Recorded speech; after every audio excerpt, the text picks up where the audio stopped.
Well, good evening. It is Monday night. We're enjoying having kind of our days free, huh, Pete, Mac? Well, Max just keeps working. I had a little easier day today, but these night times we're welcoming people from all over the planet to join, listen in. Tonight's topic is clearly one that is very close to a lot of people, and that is all around really the history of not it's future science and the monitoring, the personal monitoring that really you originated, Marty. Tonight Marty Garcia from Future Sonics is joining us for this discussion. We were remarking, today IEM is just so ubiquitous, right? We just go, oh yeah, I'm gonna grab my molds, right? We just hear all these generic terms thrown around. But man, rewind, think about where we really grew out of here. We've consolidated so much of our terminology. We were talking about transducer versus driver, right? And we start throwing all these different, I got my molds with this and that, and number one, there's a difference in technologies. But number two, I think it's really important to recognize all these improvements, and why do we start what we were doing? We were talking about network sports, and look at all the things they adopted that in many ways, yeah, they've always had the curly Q, and the acoustic coupler, with the air hose. That's always great for fidelity, right, guys? But when we think about, that's where a lot of this grew. It's like, okay, well, I have this, but that's not going to meet my needs. And today we're spoiled, I'll be honest. If you look around, the RF we have available to us, the drivers, the transducer technology we have now, the features we have in our consoles. You're gonna really enjoy Marty's presentation, because he's gonna take us from inception to back to where we are today. And this is really important because a lot of the key things that I'm going to take away from this is focusing back on what's important to my user. And this is about as personal as it really gets when it comes to performers, right? That I would argue in some ways that this is that how they hear is really even more personal than their microphone. Dare I go out on that limb? So there we go. I feel like I pulled the pin on a lot of different little things and just dropped them in the middle there, and we'll see which one goes off first over the course of the evening. But before we do that, Pete, Mac, here we are. We are into episode 63. Who would have thought? We were all talking about where are we going to go from here. Someday we'll think back, but we launched something new. Marty, I hate to spend just a minute, but I would like to tell everybody about our new patron program. We've gotten a lot of requests from people say, hey, awesome, can we support you? Can we give what we can, when we can, where we can, right? And so we launched that this week through our support link on the website.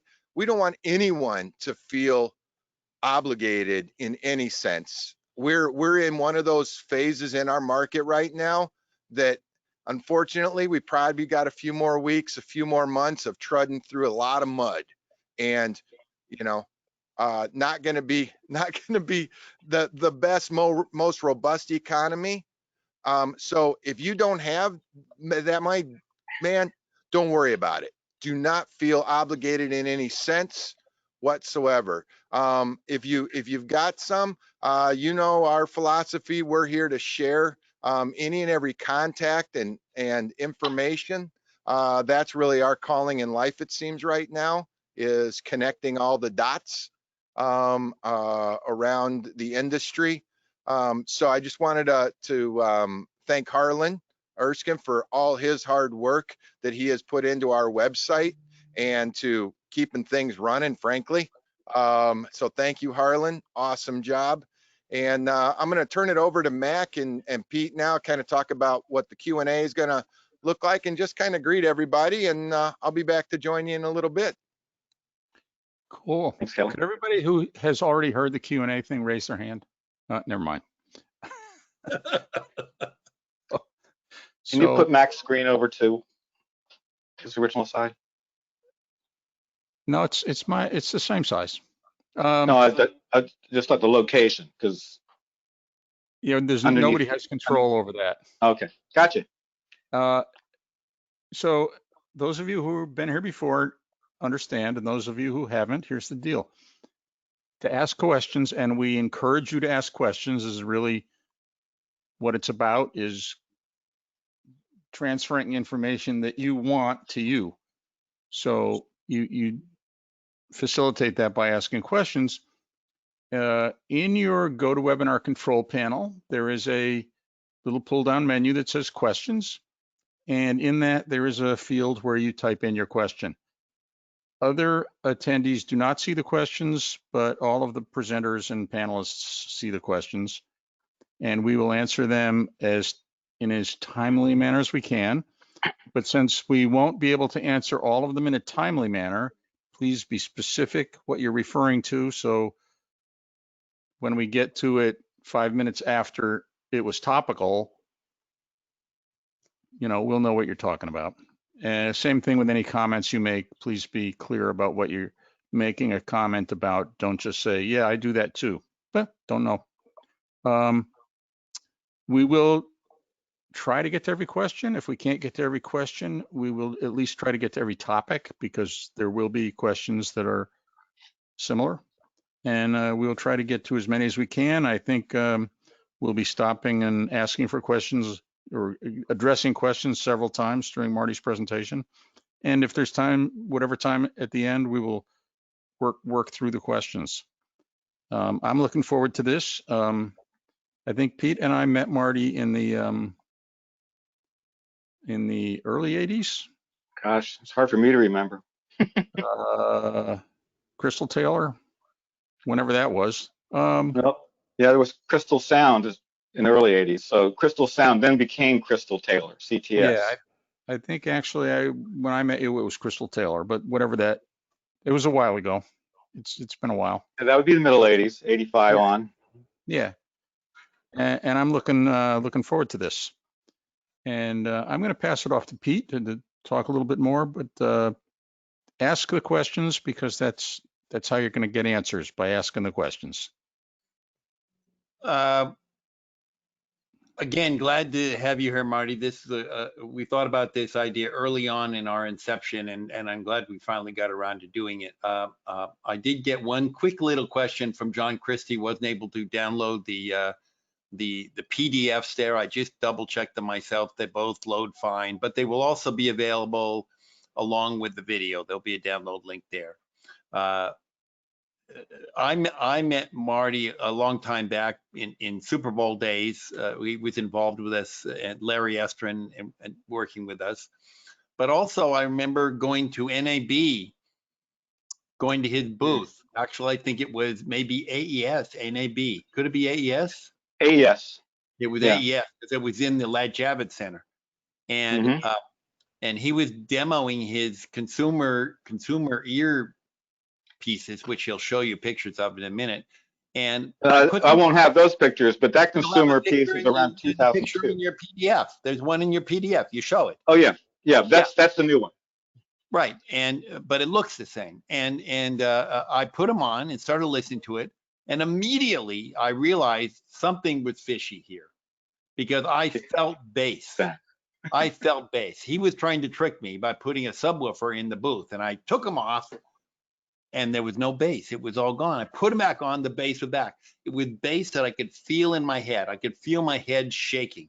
And it was because they were using a 3/8 inch driver, not a, what do you call it? Not a transducer, but a driver. No, it's a voice coil transducer compared to a armature driver. Like a little tiny speaker. It was like a tiny A7 right in my ear. Just like you have in your car at your home. Yeah. Exactly, and it's it was really miniature. Really pretty cool. So go ahead, Marty. Go ahead, do your thing, and I'll pop in with questions as we go along. Okay. Well, thanks everybody. Welcome. I don't know who you are or can't see you, but crazy world out there right now. And I don't think the live entertainment industry has ever seen a situation like this where we can't go out and support a cause or a problem properly like we used to do with hurricanes and earthquakes. So thanks again, Pete and Kelly and Mac, for the invite to Practical Show Tech. It has been nearly 40 years we developed the first custom personal monitor earphones and systems. Future Sonics and Ear Monitors brand were founded on the idea that you can promote long and healthy careers by reducing vocal fatigue while lowering stage volume, and in turn preserving the musician's hearing. Future Sonics designs, manufactures its own award-winning MG line of dynamic transducers installed in our products. This proprietary full-range circular voice coil transducer technology is what sets Future Sonics apart from the other personal monitor and earphone companies, which are offering the multi-driver armature, also known as hearing aid type drivers. It is Future Sonics' dedication to performers, performers' entourages, especially, attention to service and hands-on approach that continues to provide the confidence and consistency to every application in the live events industry we're involved with. Our dedication, the finest audio quality first. Reliability and personal service continues to shine for major tours, venues, artists, engineers, a lot of broadcasting now, and houses of worship worldwide. So the first custom models were developed in the early 80s. Today, all custom ear monitors and brands include FS proprietary 13mm or 10mm proprietary voice coil transducers. They have been improved along the way, but we're totally about circular voice coils transducers. We're not a driver in the same sense as a multi-driver. In addition to the customs, we have a universal. Well, by the way, what's most popular in the past is the classic MG6 Pro, because that was one that we're discontinuing, but people still want it. And it had that voice coil vent you could adjust, especially in the early days when you were, you had your console filled up and the artist didn't want the same dynamic sound. So you could change that hold out to a smaller size and it would reduce the bass response. In addition to the customs though, we have a universal, the Spectrum Series G10 professional earphones with FS proprietary 10mm voice coil transducers. They're slightly different than the customs. The G10s are our fourth generation. Previous models were the EM3, which is the original, FS1, and the Atrio. In 2001, the EM3 was developed, was the first canal inserted earphone that is to gain popularity for stage and studio use. By 2002, we're talking about universal. Sennheiser wireless monitor systems provided the EM3, they called the IE3, you might remember if you were buying their products at that time, until they released their own IE 4 years later. Sennheiser and Future Sonics worked really closely together, especially out of Germany and with some of the key people in Connecticut, but we did a lot of consulting with them on the earphone side. I mean, they're all about dynamic voice coil technology, and that's what's different about everything that we do compared to all other earpieces. Future Sonics always believed in audio first, hence minimal models to provide professional and consistent audio. You know, once you get a sound and this is the way it's supposed to be, we're not out to send and have 20 different types because this is a sound that we can monitor. It's studio grade. In 1992, Future Sonics ear monitors brand receives Tech Award for Sound Reinforcement Product of the Year, among other accolades throughout the years. Now, Sound Reinforcement Product of the Year, you don't see that category anymore. In fact, it was an interesting time because there were a lot of good products that were also nominated. And the last thing we ever thought was the earphones, the ear monitors. But yeah, we got it in 1992. And then they had to start thinking about creating another category. So There's no such thing as sound reinforcement product of the year except for Future Sonics product. 2011 at NAMM, Audio Engineering Society, Future Sonics is recognized and inducted in the Tech Foundation 2010 Technology Hall of Fame for Future Sonics ear monitors first commercially available in-ear monitoring systems in 1985. Yes, that was 1985, 25 years later in 2010. Okay, a little history of what made all this happen. And there's the word. It's been a while, all this time off, I haven't done teach Zooms or presentations, so a little rusty, I'm used to more being out in the field. In the beginning, I became a surveyor in 1973, which is in Bryn Mawr, Pennsylvania, for about 18 months. I'm not pictured, however, this was the bell-bottom ear, so you can tell that's the same time that I started my surveying in 1973. Our crew traveled to survey the likes of Hilton Head Island, golf courses, hotels, resorts, all over the East Coast, and our three-man crew had two musicians. One was part of an original band called Wire and Wood. They invited me to the Main Point, which is a coffee house very popular amongst a lot of popular musicians today, for an acoustic show opening for the likes of Jackson Browne and every other favorite folk rock musician. And if you are out there, isn't it great to still be working with Jackson Browne? Can't wait till you get back on the show. So 1974, the next thing I know, I'm not a surveyor anymore. I had a van handling lights, band gear, sound, collecting money, band psychiatrist, working for the local shows. And this was the first time I got to taste that bug. Let's get the show on the road. And the guy in the middle with the acoustic guitar was my lead surveyor out there. So next slide. Around 1974-ish, a young artist, Bruce Springsteen, performed and did some filming, Greetings from Asbury Park, one of the best albums ever. A few nights at the Main Point. The marquee shows Bruce cancels his Sunday show night performance due to getting sick, and Wire and Wood on the left announced as the fill-in. So the local band I was working with had a lot of recognition as an original band. I worked audio and lights at the Main Point as often and whenever Wire and Wood were not gigging, the years going on. Jackson Browne, James Taylor, Joni Mitchell, etc. all loved playing the Main Point. It was one of their favorite spots because of the hospitality as well. What is cool about this picture is no one was looking at their phones. This was when the audio light bulb hit me. I'm going to be an audio guy, and I was focused mostly on monitors first. I believe that the band sounded good to themselves. They sounded good to the audience. If we lost power, had technical issues, the acoustic guitars came out, the music circle created, the audience came in closer, and the show always went on. That was what's great about putting shows on. The show went on. And that was in the mid-70s. After Wire and Wood filled in for Bruce, Wire and Wood opened for Bruce at Swarthmore College outside of Philadelphia, a beautiful natural outdoor amphitheater, which is still very beautiful today, near Bryn Mawr. And lots of connections were made throughout all our time, hanging out with Bruce and so on. Then we were off in a U-Haul truck to LA auditioning for Dan Fogelberg's band Fool's Gold. We moved into a fixer-upper in San Fernando Valley, played many clubs, Topanga Corral, Topanga Canyon, Whiskey A Go-Go, and right before the Fool's Gold audition, our fixer-upper house burns down with all our gear, and we just made it out. Red Cross gave us about $3 grand and $100 each for clothes and food. The band agreed to purchase PA system, instruments, and to play gigs and earn a living to figure out our next move.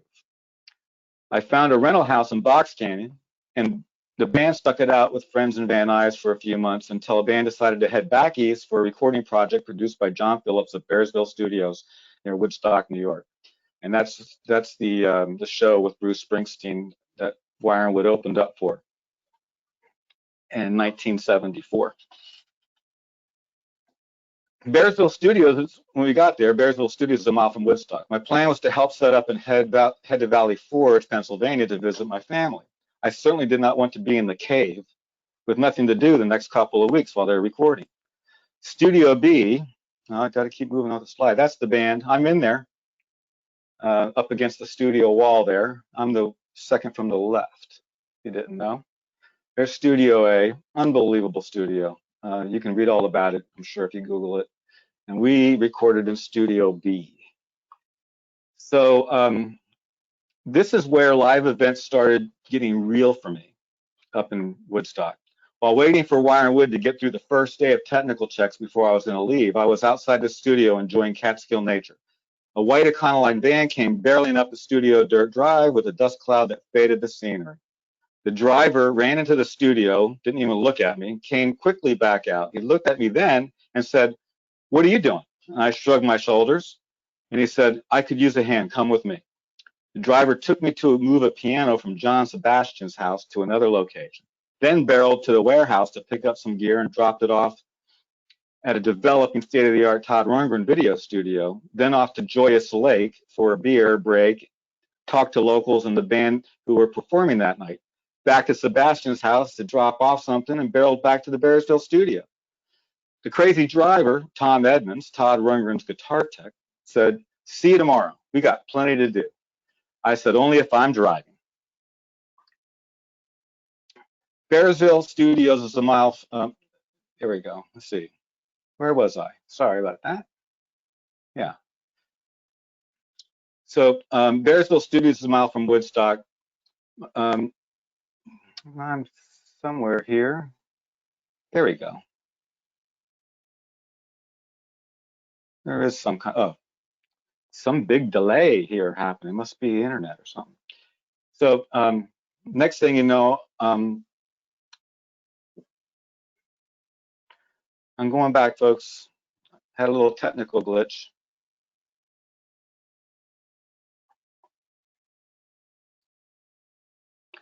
Yeah, there you go. So just to finish up that Bearsville story, I was a bit dazed and confused after the beers, and I took a walk down another smaller barn studio, and lo and behold, the Stones are rehearsing right there next to the studio, 100 yards away. It just turned out I didn't leave Bearsville after that. So the next few days were busy as ever. I made it to Valley Forge to visit my family and friends, but that did not last long. Somehow I was reached via my parents' landline that more work was available in Woodstock. I returned to the Catskills quickly and found a cottage to live at on Mink Hollow Road. Just so happened, the Hermit of Mink Hollow lived next door, 100 yards through the woods. Look it up on Google if you do not know the album title, The Hermit of Mink Hollow. The next day came quickly. Did some running around with Tom and Jeff Wingnut Gilreath. Tom was the guitar tech. Jeff Wingnut Gilreath, he's from Utopia and Hall & Oates. He's a set carpenter.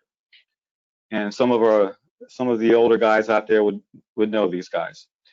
To help move more equipment around. This all leads back. We're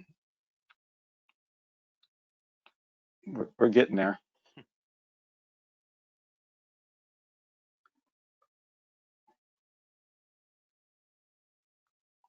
Yeah, this all leads back to getting involved with the next acts in town. So I got called back, and lo and behold, they've asked me to go out and work with Orleans. Wells Kelly and Jerry Murata with Orleans, who are drummers, Lance and Larry Hoppin and John Hall. They led to an Orleans side band project with Breaker 19. That was Robbie Dupree was the lead singer and made it on his own with hits later called Steal Away. That led to my big professional break filling in for Wingnut as the lead set carpenter for Hall & Oates. Get to the next slide. There it is.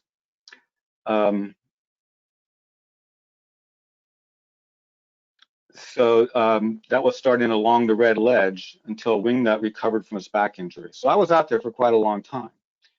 I was not a drum tech, much less for two drummers, but learned how to set up and tune both drum sets quickly for an artist to walk on and play. I was not a carpenter or headed a set crew before as well. However, it was already built and just had to be maintained, the set, and direct people while setting up and loading out. I learned more in those few months than, well, you know what I mean.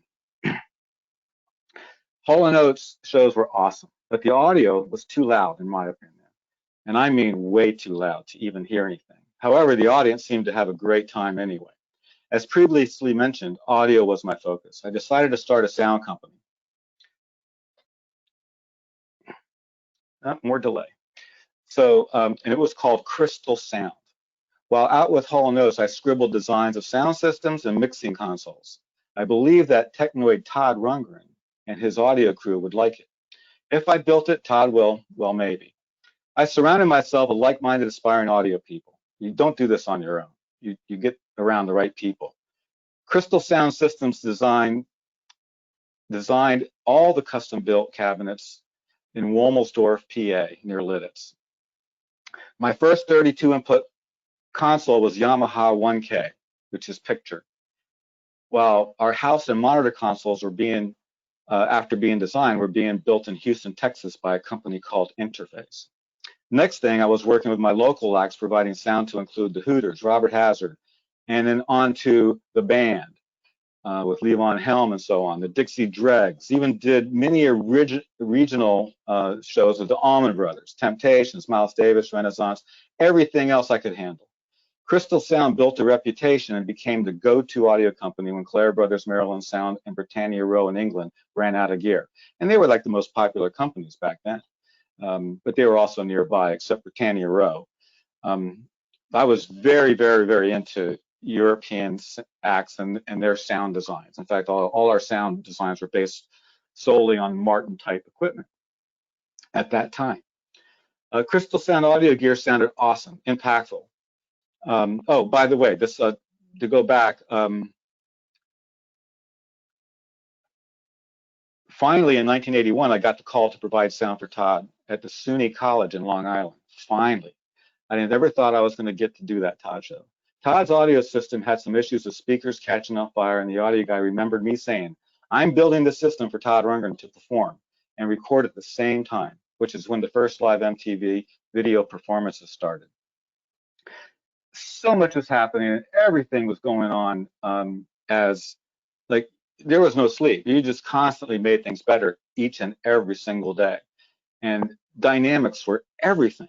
Just the dynamics of everything you did, everything you put on, but dynamics and sound. Crystal Sound audio gear sounded awesome and impactful, even to the back of the room without being blistering loud. The first show with Todd, we nailed it. We went on to do more shows with that from him with that time. I still work with him to this day, by the way. The only negative issue that was happening was Todd was losing his voice in arenas. Theaters were great. By the second or third arena show, Todd's vocal cords were strained.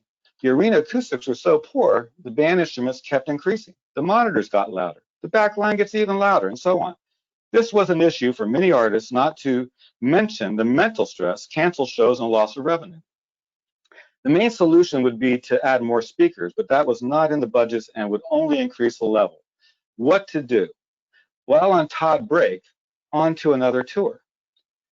One act I latched onto early in 1981. I did have quite a few systems, and it was, we were the go-to company. I latched onto this artist and developed a really close friendship with Grover Washington Jr. Oh, that was the, but 1985, we purchased a whole lot of Turbo Sound, became U.S. distributor for them. So what was that, Blackie Lawless and Wasp? So yeah, we had a lot of things going on, and it was happening very early. And of course, those are the early days. Off to Grover Washington Jr. Just the two of us Grammy winner performed festivals to tens of thousands of people around the world. I blame Grover for starting my venture developing ear monitors, yet he never was required to use them. Future Sonics toured 18 years worldwide until his passing in 1999. Grover was one of the masters of root jazz to smooth jazz performers. While in Japan, Grover always had thousands of jazz fans, depending on the venue sizes. Included were Sony execs and techs. They were at every show. They traveled to every show. I got to know them, and I wanted to know what cool electronics they were coming out with. Then they showed me the Walkman. Now, I have these Walkmans, but I didn't have time to go into storage to get it.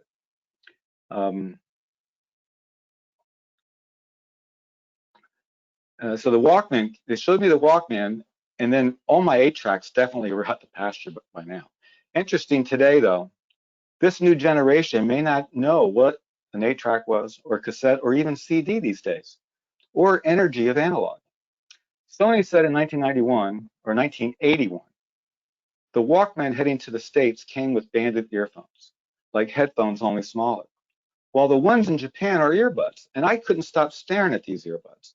My mind raced. Todd's audio crew loved our sound system, especially in the theaters and outdoor venues. However, Todd kept losing his voice by the third show in a row at arenas. I returned from Japan with Grover just before Todd's next tour with dozens of earbuds, transducers, and special FM radios in hand. My first goal was to get these earbuds in my ears. My local audio friends, musicians, helped me R&D in a short period of time. I came up with a way to turn the earbuds and rod transducers into custom ear monitors.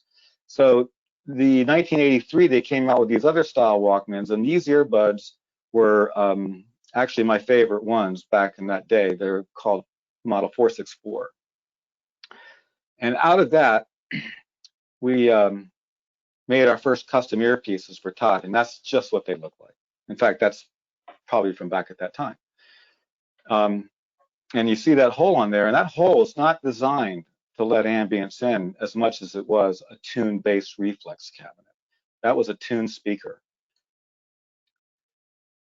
I came up with this and then created the ear monitors, which you see there. And that was like in 1982, 83. I was already working on those designs. I worked with local bands like the Hooters, the drummer Dave Usikkinen helped me by trying out the custom ear monitors early 80s. As well, here they are in use at Live Aid. And you can Google or just go to YouTube and catch Live Aid 1985, the Hooters, all you zombies. It's awesome to see this whole thing happen. Joan Baez opened the show. Hooters came on next. And of course that, 20, 30 bands. But what an awesome experience. But without those ear monitors, he would never heard a thing. He uses these to this very day. Back to Bearsville. Utopia, crew and I discussed many times about the idea of getting the sound directly in Todd's ears. However, Todd was not going to wear headphones. I had an audiologist squeeze the goo impression material in his ears, which Todd said, "Is there a monkey in my shoulder fornicating in my ear?" And of course, he did that in other words, said that in other words. The custom ear monitors were made and we tried them in rehearsal. It worked great, rehearsal, but had to be sure to work on stage. We created a wireless system via FM small radios I brought back from Japan, which is a whole other topic in a later slide if there's time. We did some shows that only Todd was wearing the ear monitors, and it was the best thing since sliced bread. Literally, back then, sliced bread was pretty good. Vocal fatigue was nil, and learned hearing fatigue may be solved as well if all the others were on the custom ear monitors. Then the call came in. Utopia and the Tubes to co-headline a 1985 tour. One stipulation was Todd would have to have a quick 10-minute set change for the Tubes to hit the stage. Time to get Utopia on ear monitors, whether they wanted to or not. Here's a Roger Powell slide, the keyboard player, with a shoulder strap keyboard, which was kind of new back then too. And just real quickly, I'm going to explain this setup. Basically, you've got, I think I'll just get my pointer if it's there. If you see this, basically you've got this 12-pair Mogami cable connected to a 12-pin, well, it's more than 12-pin, I think, but LEMO, to a very tiny bud box, not even the size of a Marlboro cigarette box. So, not a carton, but a box.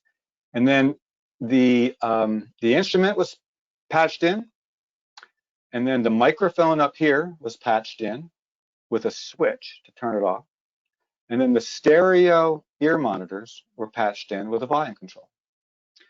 And it had a belt clip, and some wore them on their belts, and some he wore them on his keyboard because he played that most of the time.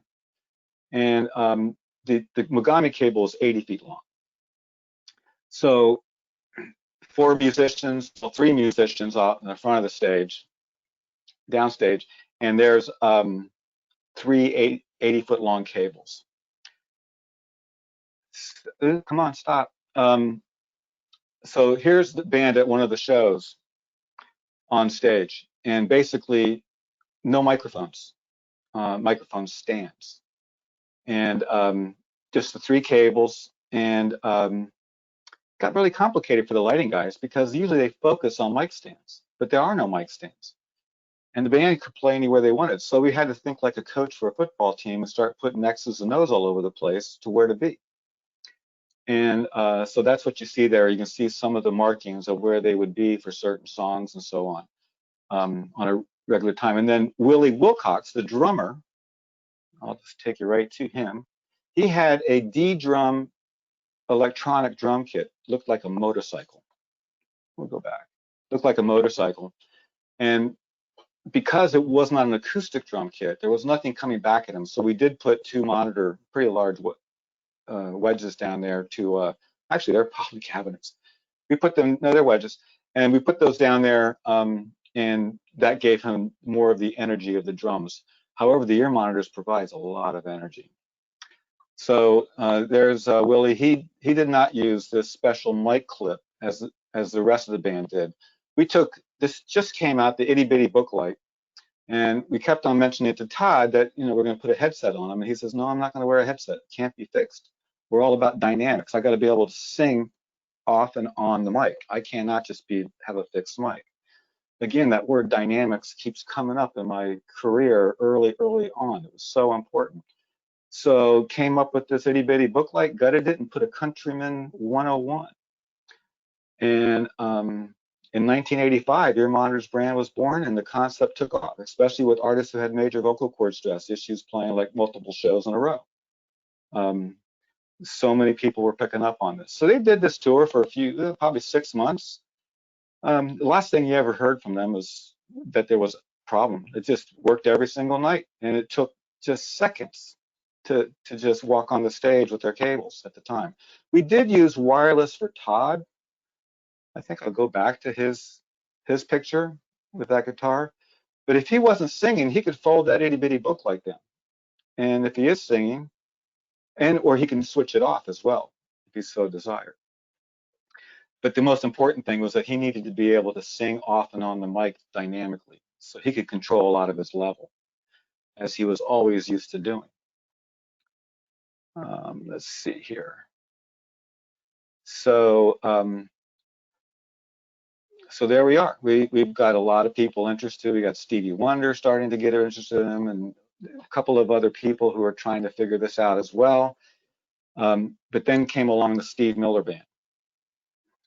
Steve Miller in the late 80s was definitely interested in what was going on with Todd and a couple of other artists that we were working with. So all through the 80s, look at these wedges, big loudspeakers. And then he started hearing about us, and then came along the first ear monitor system that was ever made. And it looked like this. That rack had 2, 4, 6, 8, 10, 12, 13, 14, 15, 16, 17, 18 mixes. And some of them were for text, some of them were hardwires.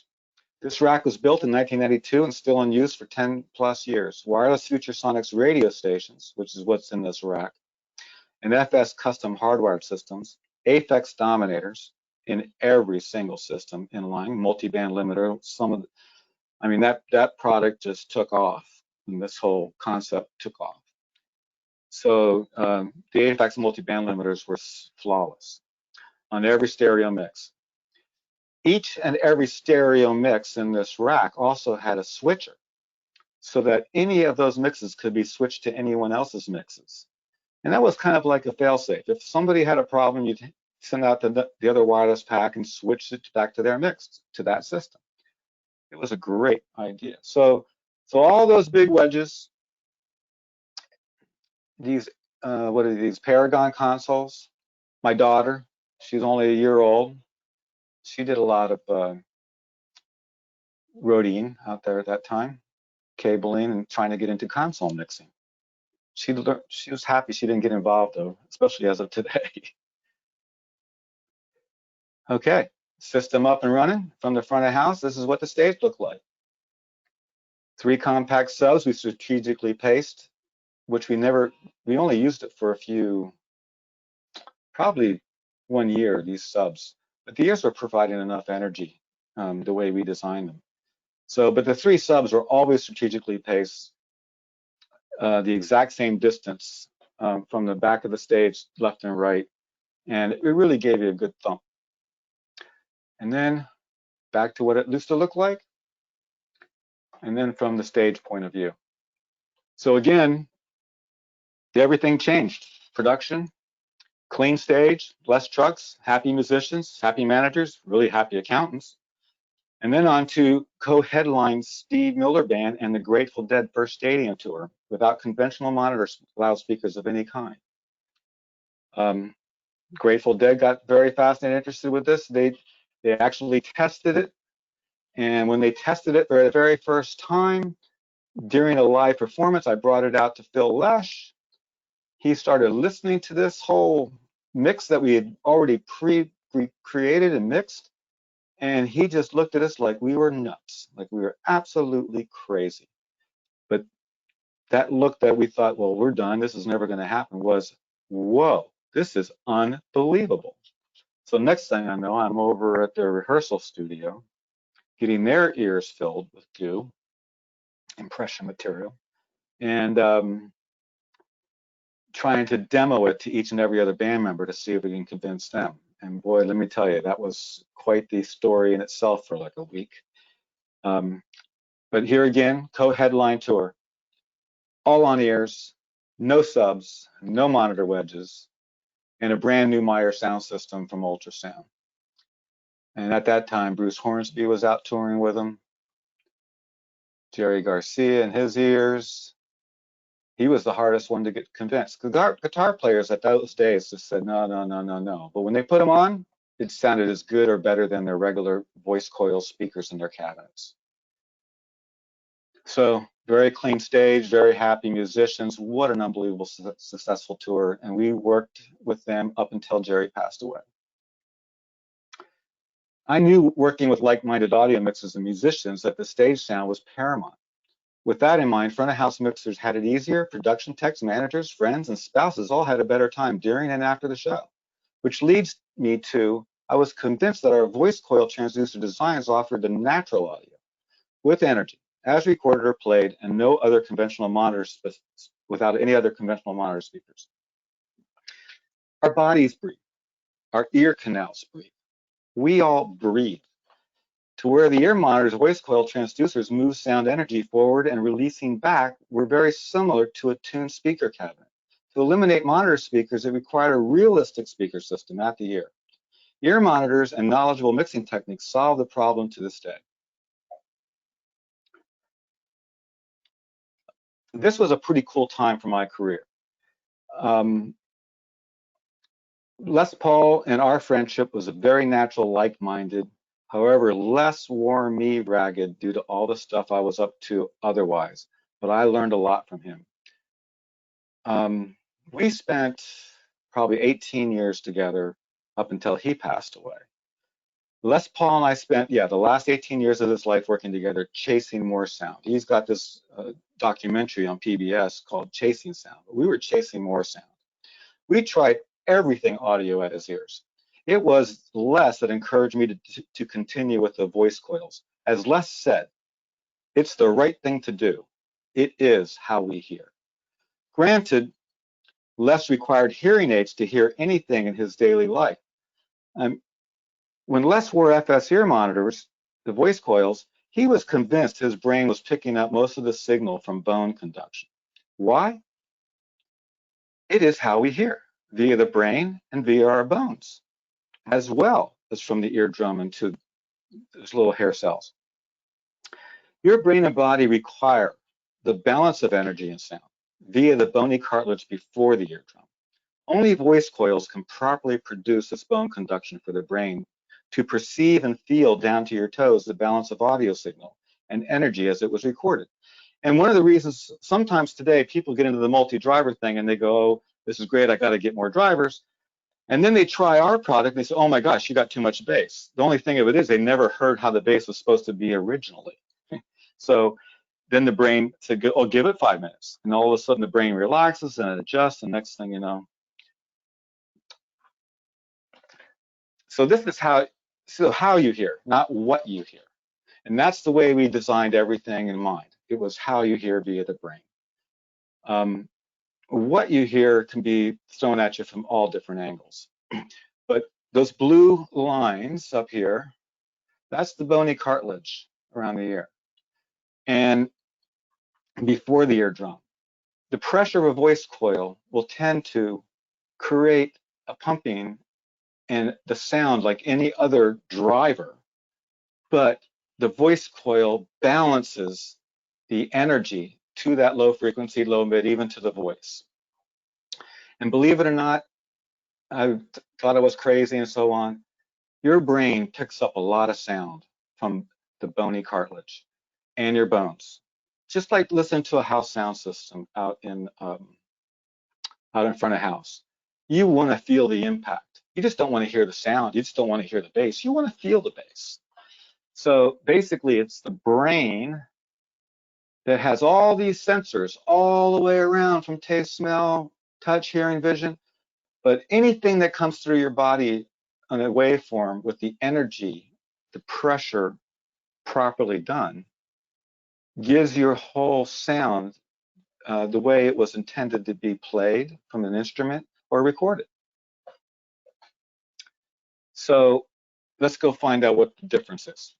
Voice coil breathing dynamic transducers compared to hearing aid, also known as armature closed driver. So I'm just going to say the other factors of circular voice coil transducers have accurate decay of signal and effects, while most armatures cut the decay short or sound sterile due to the lack of diaphragm movement for the appropriate depth of field, energy, and the feel, just the feeling of sound. You want to hear the bass note, you want to hear the low register of vocal, but you also need to feel it. Important voice coils, what's important, voice coils help to recreate the room size, meaning when you're closed up in there with natural reflections via accurate reverb and delay settings, due to the fact they offer, when you set a decay, it's the actual decay. It's just how we grew up with doing audio from regular speaker systems. By the way, but don't get me wrong, there are some very good multi-drivers, pricey, custom earphones. However, we also have very talented audio mixers who have great success and experience and knowledge. How are we doing so far, by the way? A couple of questions I had from the prior slide showing the ear and the brain. Does the bone conduction, is that possibly not in the hearing section of the brain, but in the touch section of the brain? I'm not a brain surgeon, so. Well, no, we I'm going to say to you that I believe it's all part of it. Yeah. It's everything, the smell, the hearing, the taste, the vision. It's all combines together. But the most important part of it is that we've all experienced the best sound with feel. Yeah. Okay. When I was a little kid, maybe 10 years old, I went to a fair, like where they show cows and sheep and stuff like that. There was a booth with a guy with a little cube that he held behind my ear. Right. And I could hear perfect sound. It was that was bone conduction. Yeah. But remember, well, I might say something in this presentation, but bone conduction is another way to hear. Mm-hmm. And that's what Les Paul introduced to me. Yeah. Oh, absolutely. And I'm going to see if I mention it further in here, but we haven't seen it. We did have a question from earlier when you were talking about all the guitarists and stuff like that. Did guitarists have issues with in-ear monitors because they were familiar to listening to the off-axis response of their amplifiers, which are located behind them? Well, it was already perceived that they, why put something in my ear? This is how I've done it all my life. Right. And I worked that cabinet, for my sounds and my settings. And you know what it's like. I mean, how many shows have you gone to that, the ego of some of the guitar players was the loudest thing you ever heard in a room? But that was the way, that was how their technique was done with their strings and with their picking and with their, it was just, guitar players weren't even thinking about this. But there was an act like Duran Duran. I finally put them on his head and I said, we have your guitar mic, your amplifier mic. And I said, he's starting to play it. He goes, oh man, that sounds really good. But he's also seeing his cabinet. He sees it. And then he walks away from it. I said, no, you got to go over there, other side of the stage. You know, this show is becoming dynamic now. You've got to be everywhere. Yeah. He walks over to the other side of the stage, and he didn't think there was any difference. He still kept hearing it. He still kept hearing it as a dynamic sound. So, Does the frequency response of an inner monitor change depending on the shape of the ear canal, or depending on the head turns, or if the mouth is open and closed? I know when I had my molds done, one time I did it with a bite block in my mouth, which kept my mouth open, right, which made them tighter in my ear. right. And the second time I had them done without a bite block, which made them looser, which was more suited to my intercom usage. Right. Well, okay.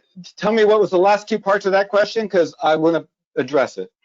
How is the frequency response of an in-ear monitor change depending on the shape of the ear canal, depending on how the head turns or the mouth is closed or open? Okay.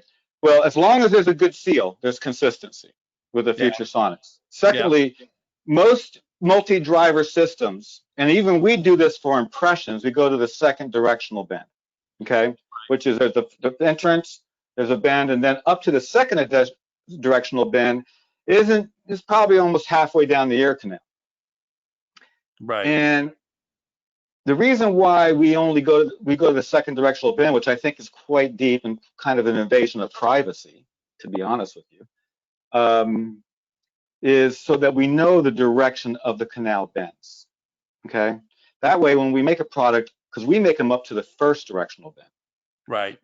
Multi-drivers tend to go past it because they're trying to make sure that seal is so darn good, almost invasive, because anytime a multi-driver, which we'll explain here a little bit, anytime, if that seal is even loose, that bass response is really gone. You don't have the energy to begin with, but it's just like an AM radio as soon as that seal's broken, which is why a lot of multi-driver companies will send out the little wraps, the foam wraps, because you may receive it and the impressions weren't that great or something, and they were loose. And they wrap it up right away because it's not really usable, you know, without that.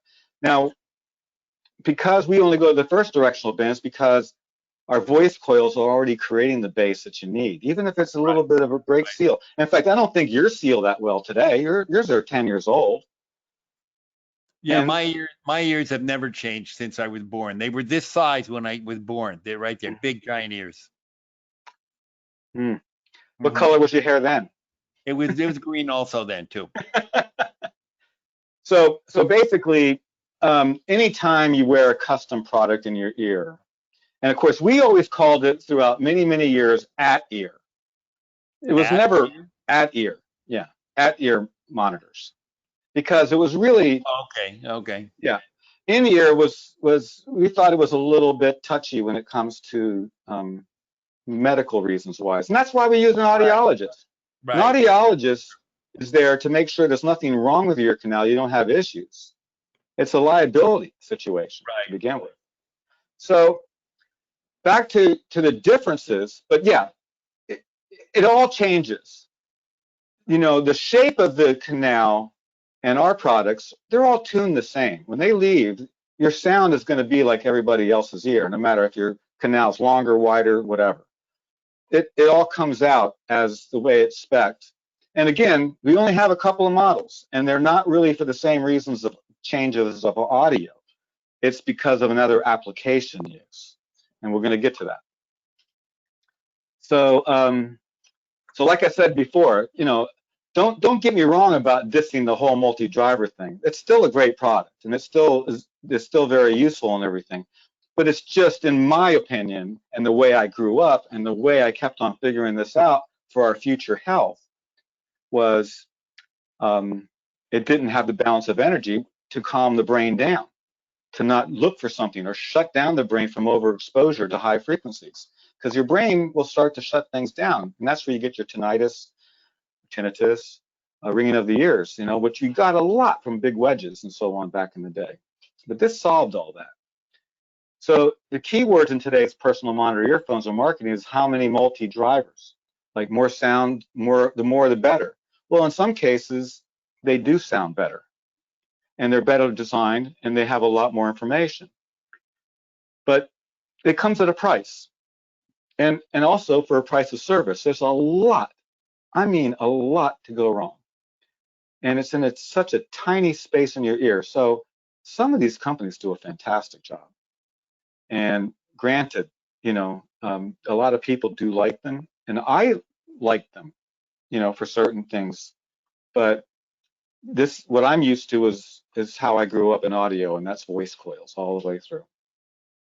And of course, I met Les Paul. Now, I didn't look for Les Paul. He called me. He kept on hearing about me and some of the work I was doing on hearing aids and changing the DSPs, and we were actually changing algorithms in hearing aids to do things differently. And Les wore, the last 5 years of his life, these hearing aids we called hearing enhancers, and they were designed by myself and another colleague. And I had Frankie Valli and quite a few other people, because we wanted, a lot of these older people needed something after the show. So Les Paul, that's a whole nother story. I mean, there's so much that happened with him and the hearing devices that he tried out. But, he may not have any hearing without a hearing aid, but he had a brain. And that brain was active and very smart. And, older people, like any of us, as we get older, when the brain starts to be inactive, then things just start to go away.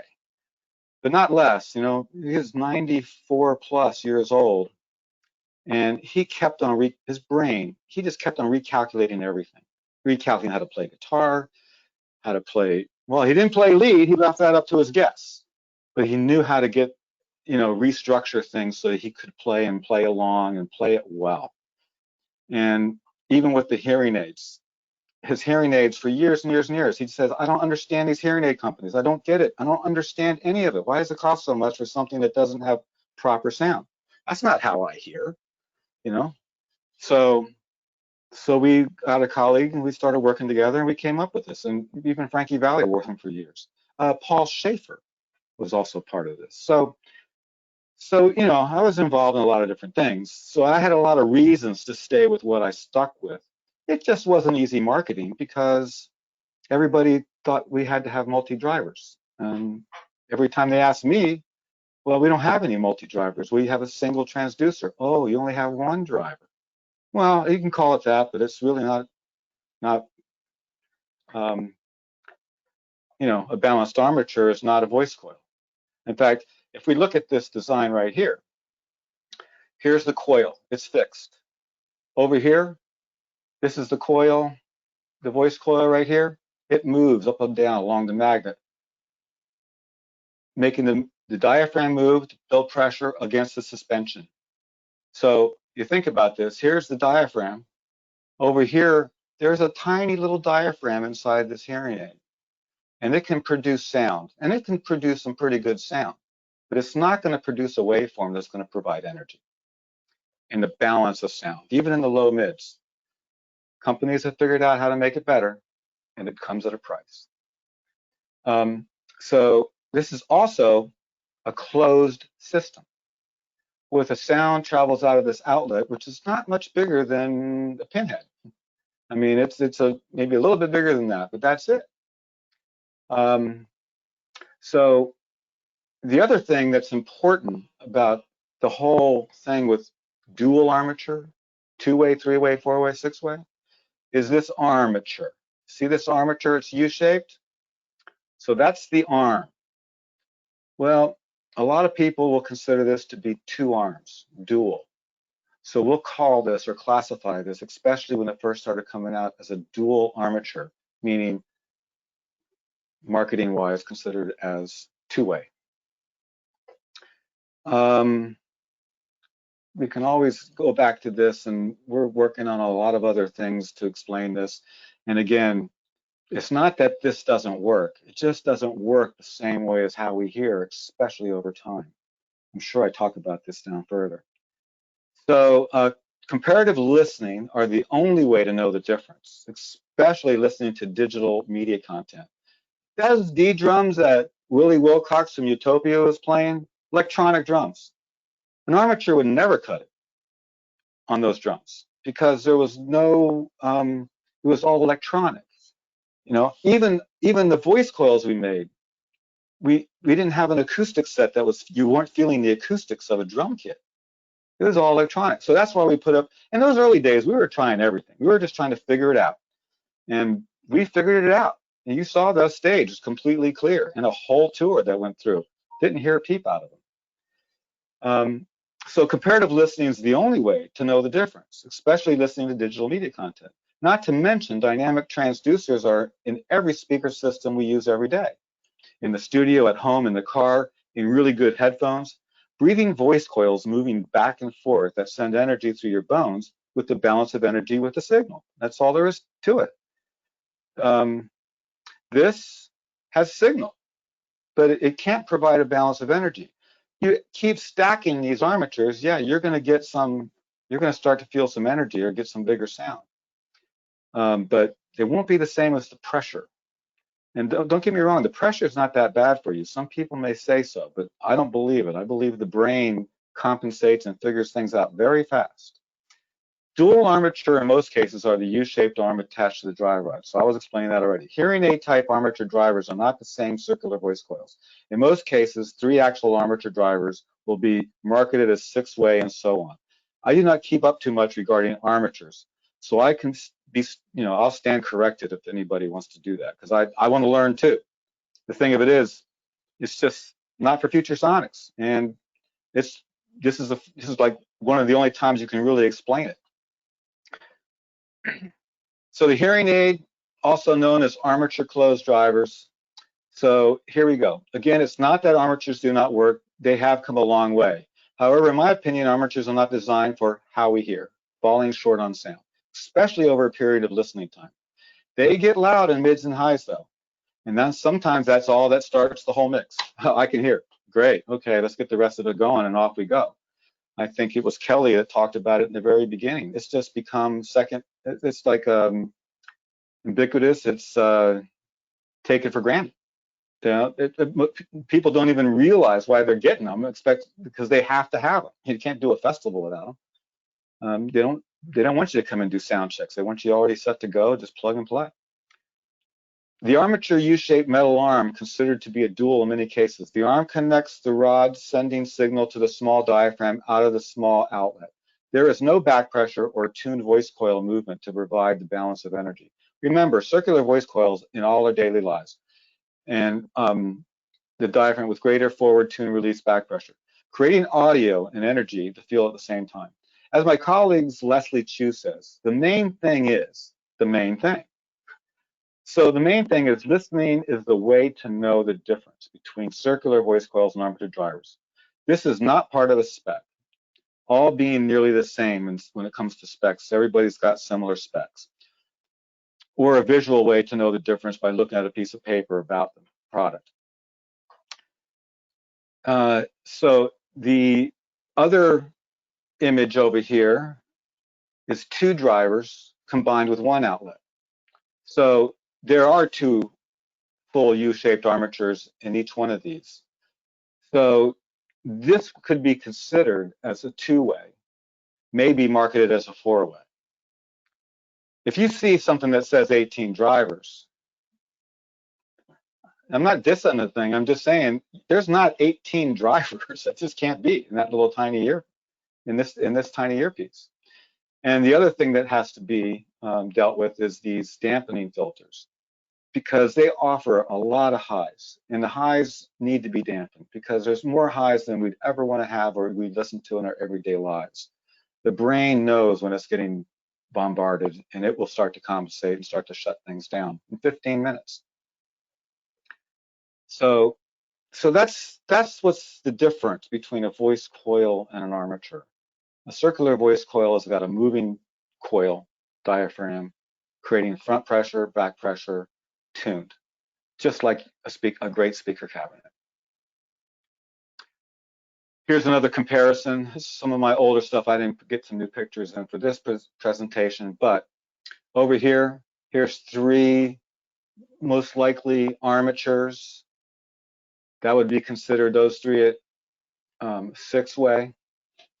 And we took them apart so people could see the insides at a trade show, so on. And you might be able to explode it here, but I'm not sure it's worth it. These are really old discs. That's a 13 millimeter. This was my very first 16 millimeter. Sony sent me thousands of these. I'm talking about tens of thousands. Out of 5,000, I was lucky to get 1,500, 2,000 that all worked together for left and right matched. Just the planned obsolescence of companies like that. A US dime, that's what 2 drivers look like. Maybe you can combine that dual one with one single outlet. So that'd be considered a dual armature or a 4-way.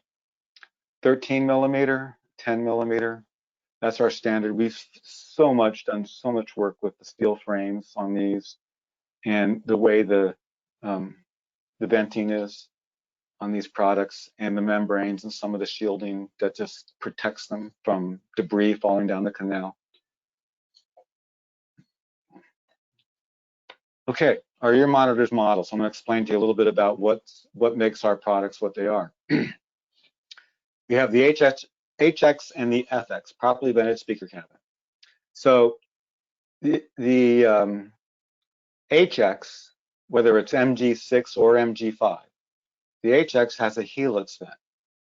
That vent takes the back pressure of that speaker, sends it back to the inside of the ear in an open space up there in the upper part of your ear that's hidden.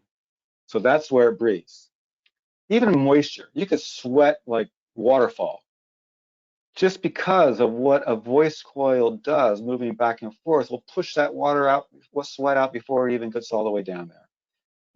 It could even suck it in some ways, but you'll never have moisture issues with a voice coil product. And what we've changed in the last few years is the recessed lock-in sockets. We've always believed in these 2-pin cables. It was just always the socket. They were surface sockets. The 2 pins would wiggle out eventually, would get compromised, get dragged across the stage floor, and they wouldn't stay in anymore. A few years back, we came up with this with the company that manufactures these recessed lock-in sockets. However, they weren't really done the way we wanted them to, but a lot of other companies thought it was great because 2-pin cables are really popular, so they put them into their multi-driver armature. And just the pressure of pushing in and pulling them out would break the armature style ear monitors, earpieces. They're hollow, so it took a lot more pressure. So that's why the circular MMCX connectors became popular. That was an existing RF connector from a circuit board, and then they were made into connectors for cables. So it wasn't something that was originally designed. They did improve upon them many years later because the center pin would always be compromised, plugging them in and out on those circular connectors. And then other companies may have a couple of other designs as well. But gosh, 30 years, even though these cables are improved, we have 30-year-old cables that people can plug into these still. Clients who still use them. So the cables were not that big of a problem. It was always the socket on the earpiece. But the Futuresonics ear monitors themselves are a solid build. They're not hollow at all, except for the sound outlet coming out here and the tuned back pressure for venting. Very hard to break these. You can drop them on the floor. You can see Sting walk across the stage. They're just dragging on the floor and he takes his bass off. That's why these connectors work really well for us, because they're into a solid piece. There's nothing hollow about it except for the vent and the outlet. So the HX offers you the max isolation, most popular for tuning or very loud environments. Then we have the FX, which is voice coil tune vent on the outside on the faceplate facing out. So that does allow ambient leakage in. And you remember that slide we had with that plug inside one of these?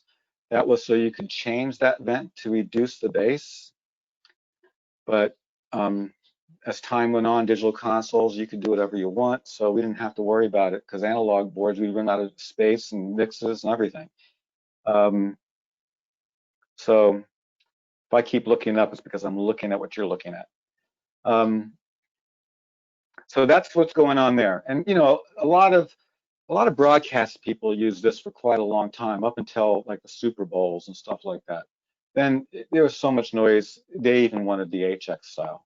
So even the last Super Bowls, the last 5, 8 Super Bowls, all on HX. The commentators who watch on TV, field reporters, they've been on it for a long, long time, actually. A few different models throughout the years, but it became more and more popular with ESPN as well.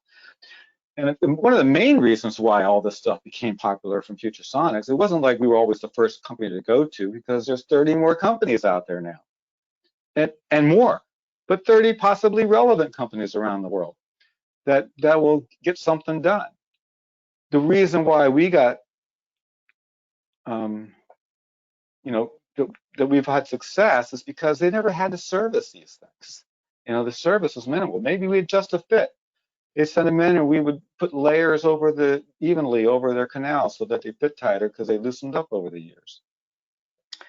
So these are our 2 models, and then we have 13 millimeter voice coil and 10 millimeter. 13 millimeter is going to offer you about 4 dB more level, and the 13 millimeter also has a high mid rise as it gets louder. You know, a lot of their harder hearing musicians, let's say, it's not much, but it's enough. And then the MG5 10 millimeter is a true studio reference product. You know, a lot of broadcast guys, Grammys, Billboard, even the stage monitor engineers that handle all the monitoring for all the bands, they use the 10 millimeter mostly because they can listen to them for 10 hours straight, and it's not going to give them fatigue. Let's move on. Any questions at all up to this point? Anybody need to take a break? There's a couple here. One of the first tours I worked on, there were 2 singers, and they tended to take their ears out during different parts of the event, and mostly it was so they could hear the audience, so they could get a feeling for the audience.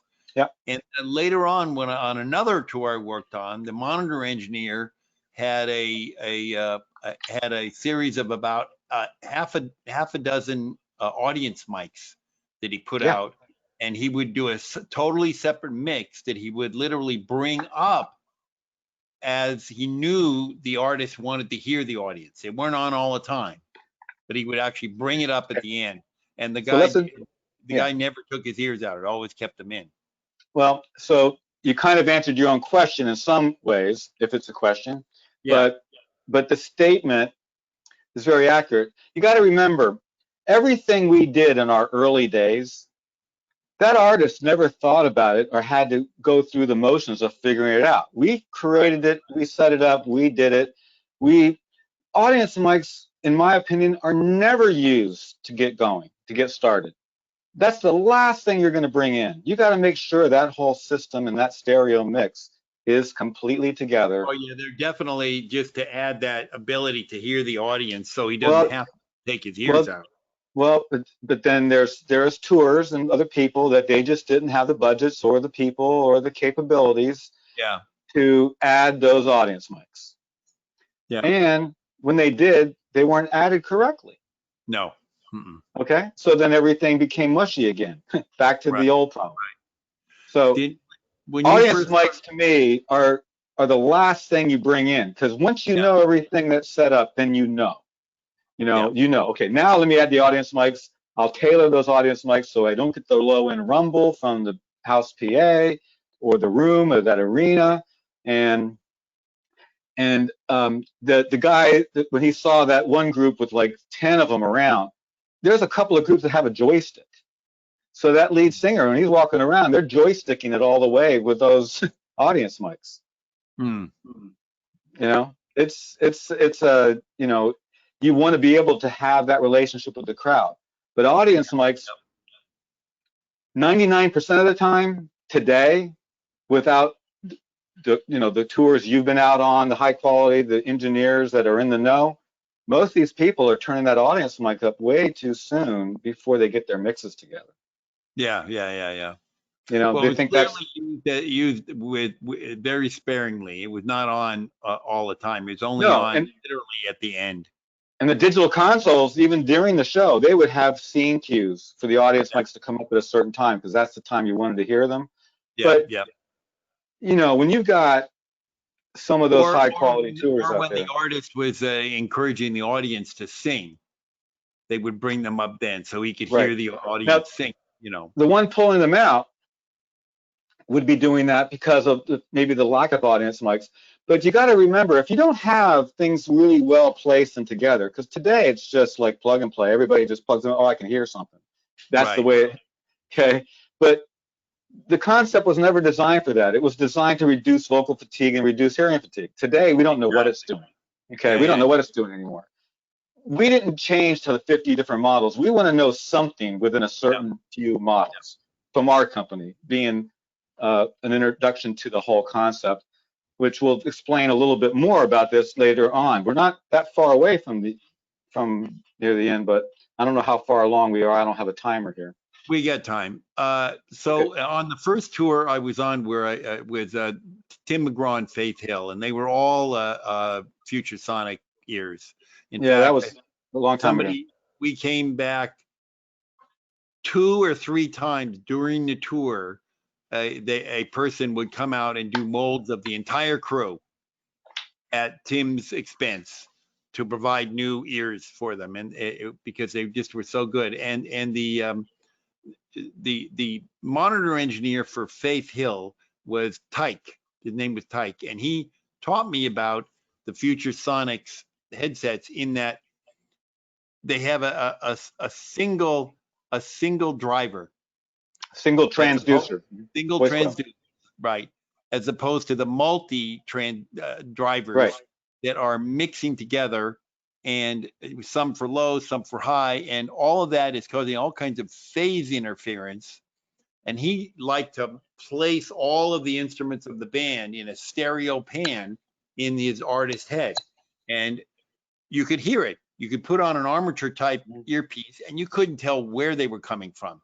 You put on a single driver earpiece, bang, your stereo was perfect everywhere you want. Right. And they have new technology out today too that's really cool too, but I still believe in the foundation being together. But I went back to the other slide, because when I say 13 millimeter and 10 millimeter voice coil transducer, when you choose one of those two sizes, MG6 or MG5, you're only getting one transducer that does the full range. Yeah. And these aren't things we buy over the counter. We make these so that we have the highs. Our highs are nothing like an armature highs. We don't have the extended highs most armatures have.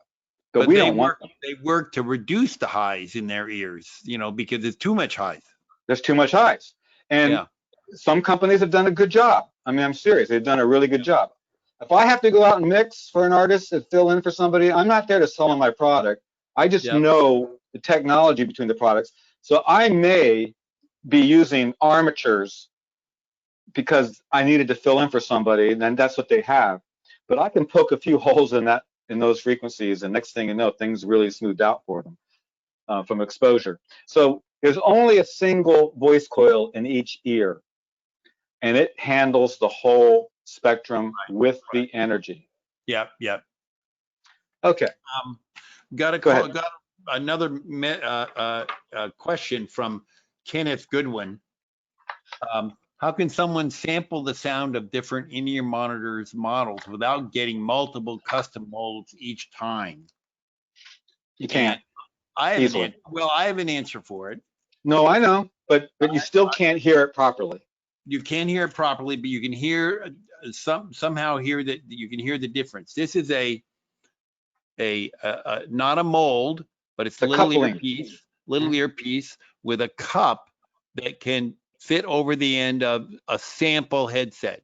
So you can at least get a sense of the sound, but you're not going to hear the right thing because you don't have the contact of the actual driver in your ear. And with your ears, you're getting the bone conduction also from the driver, which you won't Right. hear at all with this. No, So there's and really no way to do it. that's a very handy tool for multi-driver people to test other musicians' ears to make sure they're working right. You're not going to hear what the full sound is like, but you're going to hear if the left and right are different. Exactly. Yeah. It's same thing. A lot of people that worked with us over the years, they can finagle an earpiece enough or get the wraps. There's those foam self-adhesive wraps and put them on to create a seal. We do this all the time. We cleaning wipes, spray disinfectants that don't have alcohol. Alcohol is not good for any of these earpieces. Yeah. But it's good for after your show sometimes. Has anybody ever considered enhancing the bone conduction effect of the ears? So it actually intentionally actually has bone transducers. Well, there's a lot of things you see in the consumer market out right now where you see these headbands with the bone conduction pieces pressed up against the bony cartilage right behind your ear. There's a bone there, and that's some runners and joggers, they want to have that. They're hearing like their talk show. You're not going to get from that particular device the best sound, but it comes in real handy so you still can hear the environment, cars coming by, and that whole thing.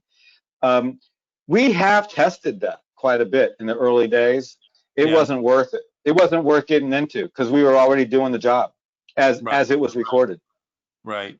As it was recorded.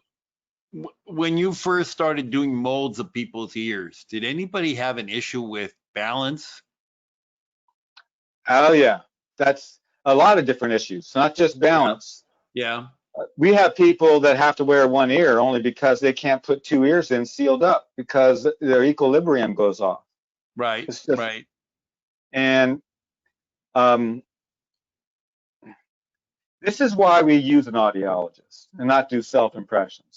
Right. Because we need to find out. We don't want to know what their hearing curve is unless they want us to know. But we want them to know where they started, where they began. Because if there are issues and everybody's bodies and tolerances are different. Hey, look when we do those demos at the trade shows and you came out to listen, we have to make sure that volume is turned all the way down every time someone listens to those universal earpieces. It can be very loud. Yeah. Because 10 people will come in. Yep. And they're all going to want to play at different levels. Believe me, I listen, if we were at that same trade show listening, I listened to 8.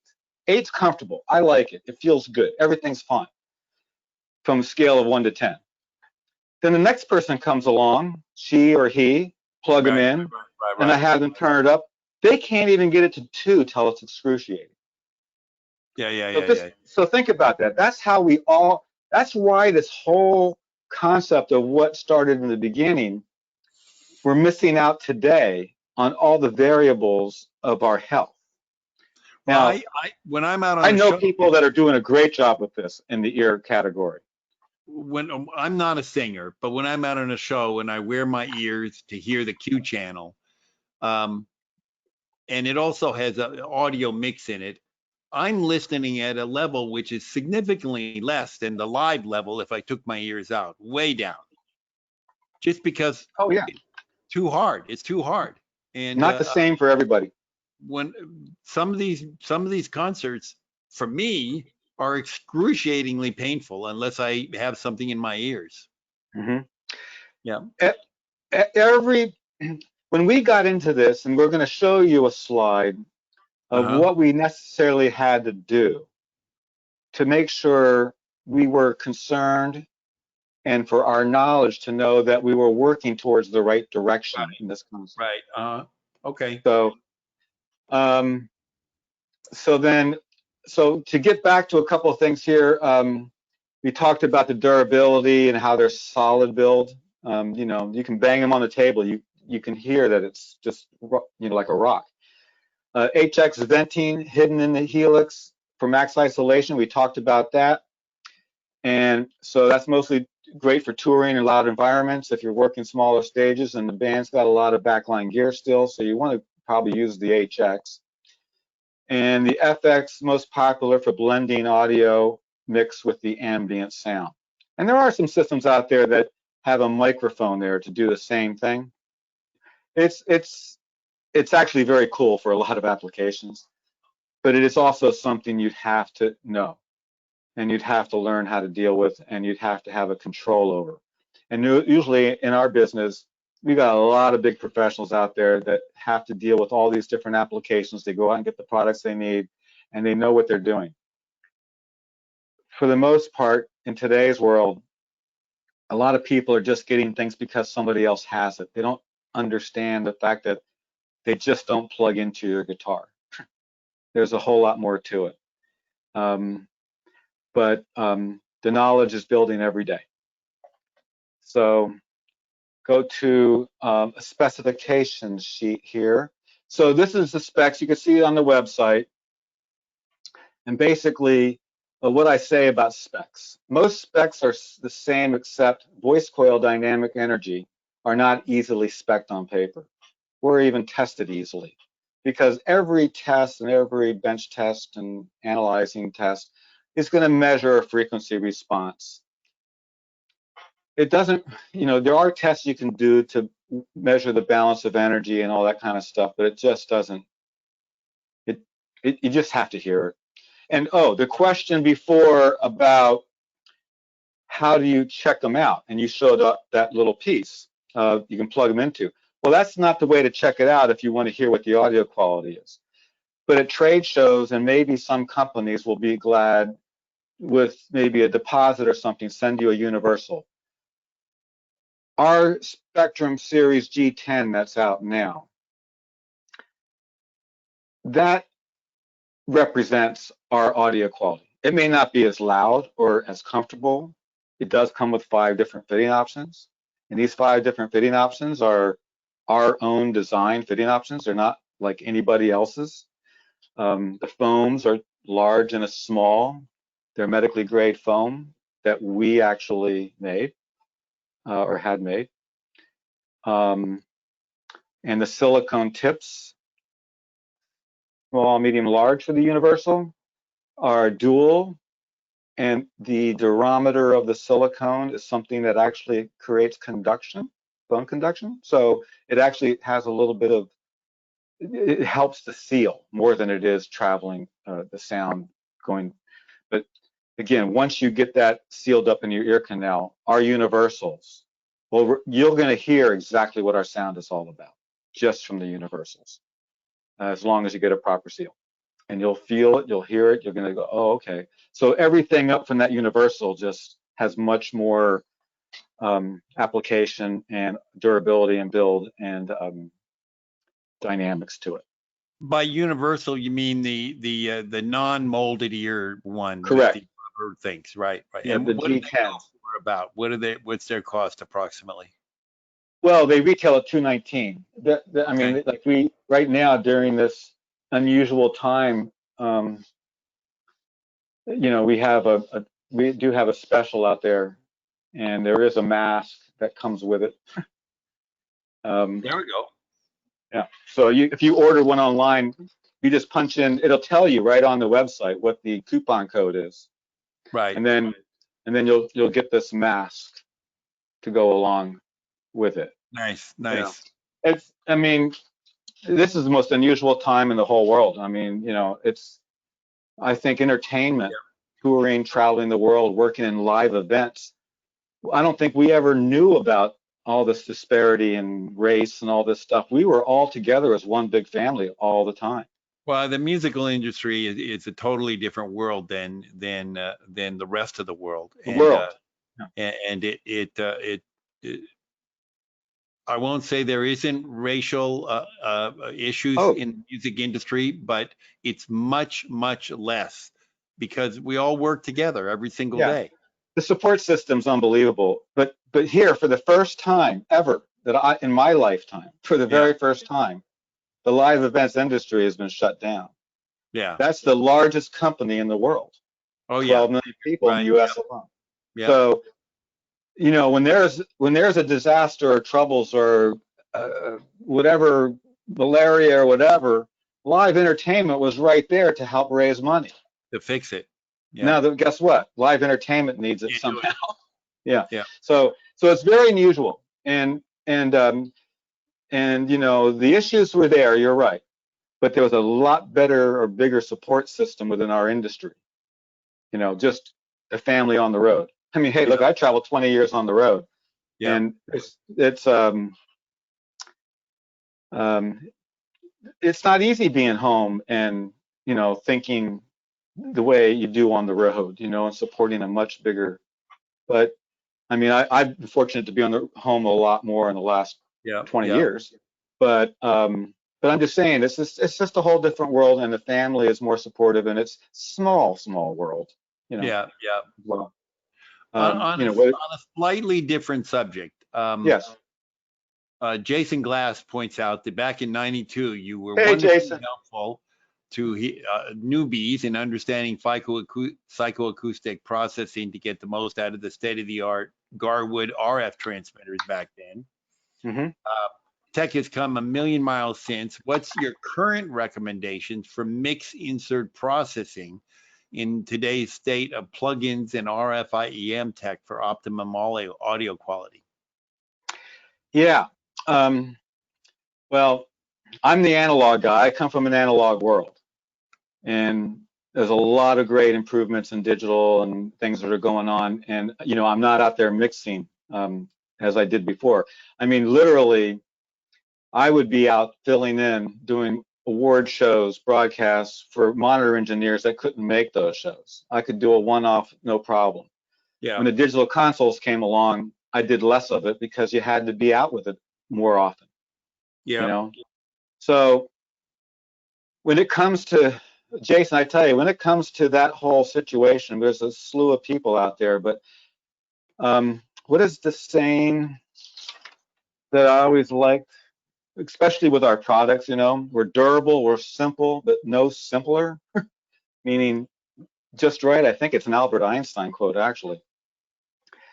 But when it comes to processing and effects, the application is what you have to look at, and simple is still better, but you have so much available to you right on that digital board.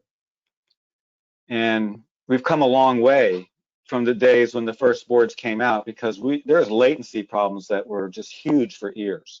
The latency problem is not a problem for anything except for ears. Latency is part of our world. We're dealing with it right now. We deal with it walking down the street. We deal with it at a show. Latency is just everything in our everyday lives. But when you couple any earpiece to your ear canal, and there's a delay of your voice, and that bone conduction is sitting there going, bone conduction's instant. And for your voice to come after, that's that'll cause equilibrium problems. Right. You know, that'll cause all kinds of issues. But most people don't know that's what the issue is. And we have addressed it with a lot of groups. We have sidecars. U2 was probably the first to really figure it out. And I spent, those guys can tell you, I was out there for weeks working out their latency issues that we didn't know was an issue. We didn't know why Bono was having this issue. But you get certain people, musicians, latency is not even a problem for that. That's just the way it is. They're second nature. They may have a different tolerance to these different things. But you get some musicians, and they're sensitive to this stuff.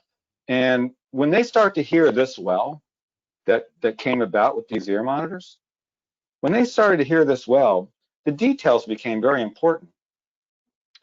And that's why, no matter what they're on, you have to have good engineers, a lot of good knowledge, a lot of good experience, because they can work around a lot of different things. But this sidecar thing made all the difference. I mean, finally, Bono just came to me the one day. I followed him for a whole show, 3 shows maybe. This guy can tell you. Security, I was with him for Bono. no matter where he was on that stage, I was like within a few feet away to see if I could figure out what was going on. And for his explanation that it's just not right. He would say, here's my voice, but guess what? It's not here. My voice is back here. And no matter how much you turn it up, no matter how much you've done everything, you change cables, you change wireless systems, it still is there. So then between another engineer and myself, we said, Bono hands me the mic, says, you go up on stage, and now you go check it out. I walked up on stage, I checked it out. We've all done it. But you'll never hear it as a monitor engineer. You'd only hear it as if you're the singer. You have to be the one singing because the bone induction is within your own system, your own body. So then I walked off that stage and I said, Bono, just give us some time. He goes, and possibly this afternoon. So he left. I just asked if there was another console, the analog console.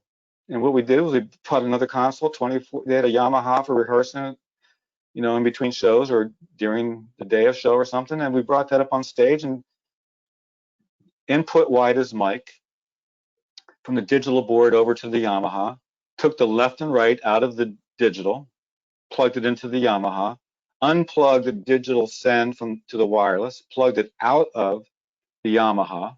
So his voice was split. Right. And then his mic was in the analog board. His left and right minus his voice was in the analog board. And then left and right out of the analog board to the wireless system. He came back. It was not even 30 seconds. He says, oh, that's, what'd you guys do? Solved. So that's, they custom built Neve sidecars and so on and stuff like that. And now that's what they use, only for singers. You could send all that information to anybody else. They're never going to hear it. The monitor engineer will never hear it. Only the singer's going to hear it. Yeah, yeah. So latency's is majorly improved, but it's still there. Right, sure. And Lady Antebellum, we put those systems out. We've got it. In fact, I do have a picture of a one-use system now that's been custom built by a guy named Paul Skidova out of Nashville. And he listened to me, and we talked 20-something years together, and it was totally on the same wavelength. Yeah. So another question. Moving coil speakers tend to have intermodal distortion at their limits. And how have you dealt with that since you build your own drivers? Have you dealt with trying to limit the distortion or the limits of a coil? Limit movement of the coil so you don't actually reach the limits, or what have you done? Yeah, we did. We've done it. First of all, I have the spec page up. Very few people call me, but I do get calls, or they call the company. They say, you have a mistake in your specification. It says sensitivity 110 dB at 30 hertz, and that's without distortion. They go, I don't see any specs out there that say 30 hertz. I usually see 1K or something like that. Like a Much 1 harder milliwatt. to do at a low frequency. Absolutely. Yeah. There was a duo, an artist, Tuck and Patty, very early days, that helped me with this spec. Mm-hmm. Because he played a catgut string guitar, low note on that E, on a piano, acoustic piano. Hey, the 808 was difficult to do even to this day for any driver. Right. Okay, not an issue with Future Sonics. And I'm not talking about boomy, out of hand bass. This is tight bass. This is notes. You can hear notey bass that you can feel. Now, hey, I can talk all you want about this thing. You'd have to hear it. And like I said, the universals will represent it. But 110 dB for a MG5 voice coil transducer, moving voice coil, and 114 dB at 30 hertz on a 13 millimeter. This is without distortion at 30 hertz. Yeah. There's nothing from 114 dB across that frequency line that's at that level. Well, there is, but there's nothing. One of the reasons why we'll never send out a curve is because once it couples to your ear, it changes. So the spec is basically something that technical people want to do. Some of them understand those things, and some of them can figure it out. Unfortunately, everybody's got the same spec. Yeah. You know? And that's why we put 30 hertz. I'll tell you right now, not much of anything out there for a miniature voice coil can do 30 hertz. So that's why we have to build them. And it's only because it's not that we want that level, it's because we believe in dynamic energy. Yeah. Okay. So again, all the products work, all the multi-drivers work.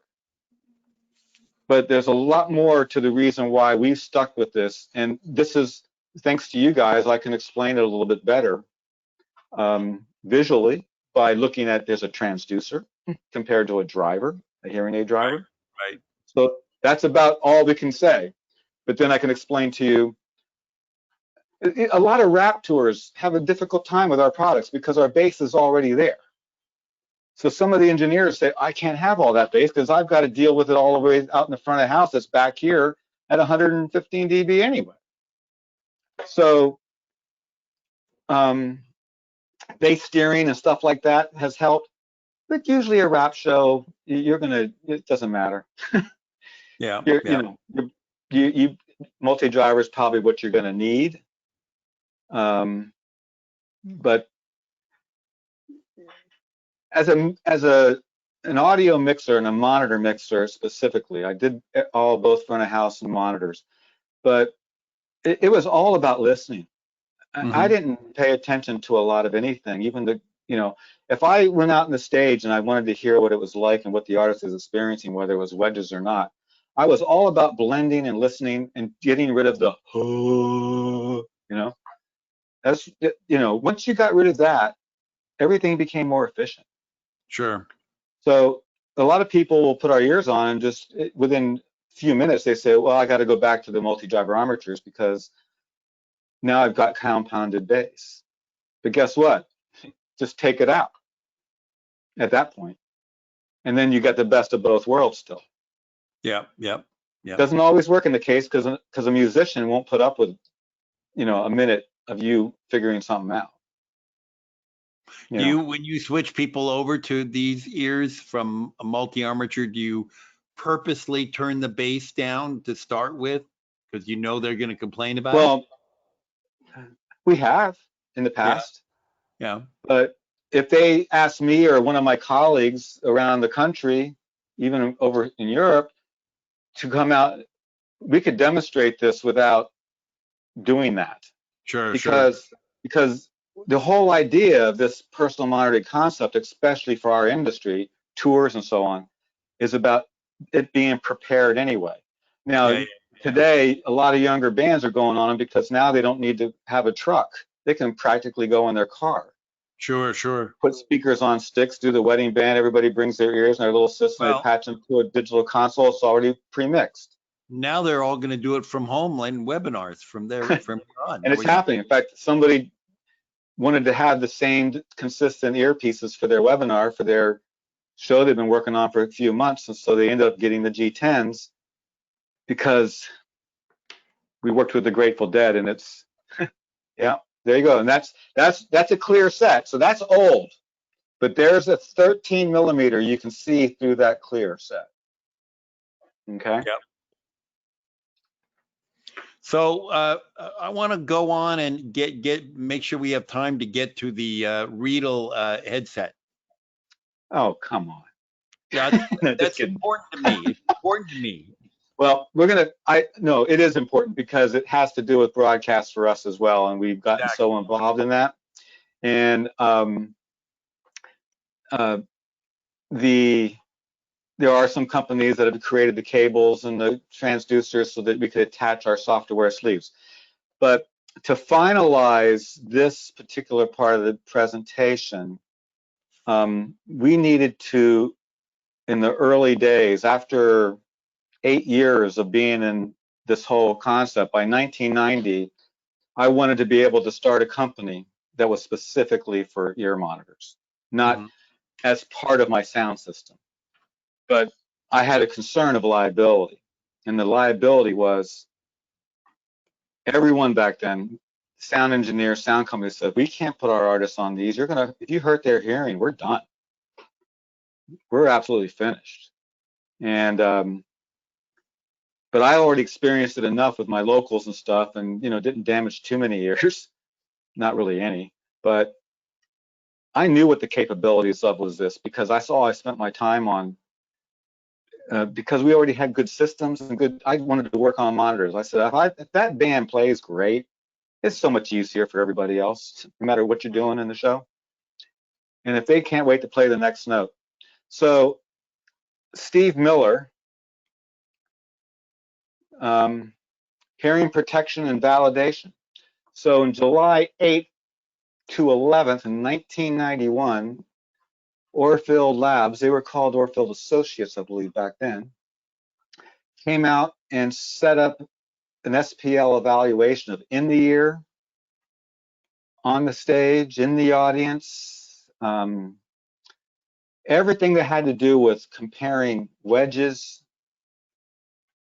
We had a complete wedge system set up like old Steve Miller days, tested all that. We had the ear system already done, tested all that by itself, tested the combinations of those two systems, tested the effects of the house PA getting louder and how it affected the stage. A lot of people, there's a lot of people out there that just aren't paying attention to this. There's a couple of really good companies that are, and they've been doing it ever since they started, and that's because they have audiology involved in their company, and I commend it. The problem in our industry is that everybody has different tolerances and hears different, so you can't really force them to do things the exact way you want them to. Some, it works great. Their tolerances, they can't wait to have it because, and it's so easy because they don't need much level anyway, because they're from a scale of 1 to 10, they're lucky to get past 3 on the dial, where I could get to 8 at the same comfort level. So there's a handout in this presentation of this article that came out in Sound and Communications magazine. So this was done in 1991. Once they compiled all this information over time, and this was not cheap, but thanks to Steve Miller, he wanted that for his employees. He says, I'm going to have every musician on these ears, whether they like it or not. But they're not going to come to me that we didn't care about their hearing health. So hence this Orfield Labs evaluation of the SPLs. Now, the torso, which in the handout on PDF has custom earpieces in the torso, but they're not fit for the torso at that time. That did not come about, but the results still were very encouraging. Was the torso just for in-ear monitors, or were they for microphones in the ears? All the above. Yeah. Yeah, because we took, we might have had 2 torsos actually. One that was doing it open. Mic, right. Okay. Yeah. Now, again, we also, and I have them in my lab, you know, I don't use them much at all anymore. We did all this in the early days. I have real ear measurement testing with them, you know, an ear mic that goes in the ear, a little cable that comes out of it, and you can put your earpiece in and it seals up. If it doesn't, you put a little piece of foam there. Yeah. And we could do real ear measurements. We did a lot of this stuff. A lot of people don't realize how concerned and how much we were really trying to find out that there was not much you could do over to hurt someone over what a loudspeaker is going to do if you happen to fall in front of it and a microphone feeds back and just blow your ear out all at once. You mean in-ear monitors were much safer? Oh, they would. One thing about our voice coils is that they don't give up, but you also don't need to turn them up enough to get that energy and feel, so the level doesn't have to be up. And in the earlier days, there was a lot more leakage coming through because of the voice coil event. But today, they're all sealed with the voice coil event in the ear. So improvement's all the way through. A lot of people that went multi-driver armature because they had to have more have never heard the HX yet, you know? So because they've already got this investment, which has happened for us. Oh no, we've got 5 years before we're going to invest again. This is a lot of money, you know? Yeah. So we did this, and because of this, I officially got liability insurance from Lloyd's of London, because nobody else would write the policy for specifically doing this business. But under an umbrella with your sound system, did it for 10 years. Hmm. You know, I was the only one. There wasn't that many people doing it. In fact, I was the only one. There were a couple of other people dabbling in it, and wireless as well. Nobody else wanted to make ears because they were afraid of it. Absolutely afraid of it, Yeah. especially the owners of companies, Yep. Yep. sound companies at the time. And a lot of sound companies today don't want to be responsible still, and it's just rightfully so. It's another workload that is too personal, you know. So a lot of bands are just going to buy their ears for themselves. Today's world, Justin Timberlake or even a Tim McGraw or so on, they don't buy the ears for anybody anymore. It's just like, don't forget your Les Paul, don't forget your keyboard, don't forget this, and don't forget your ears. It's just become that part of your daily life to have them now. Yeah. No matter what they sound like. So,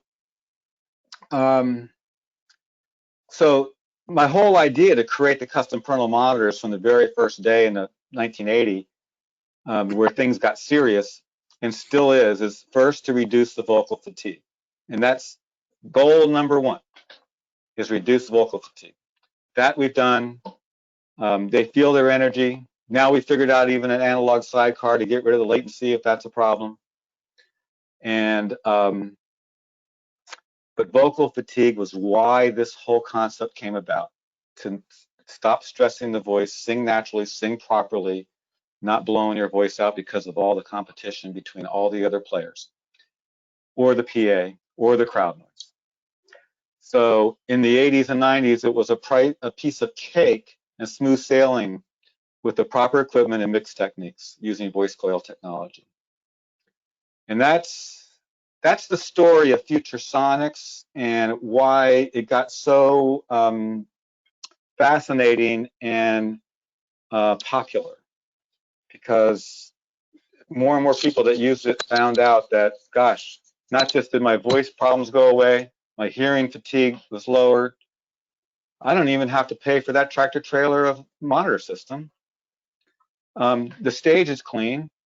Now we have all this great new production and videos and all this other stuff to concentrate on. Unfortunately for the audio guys, we're still the last people to get the attention we need sometimes, because audio is supposed to always work. But you can spend days and days on your video and lighting production being put together.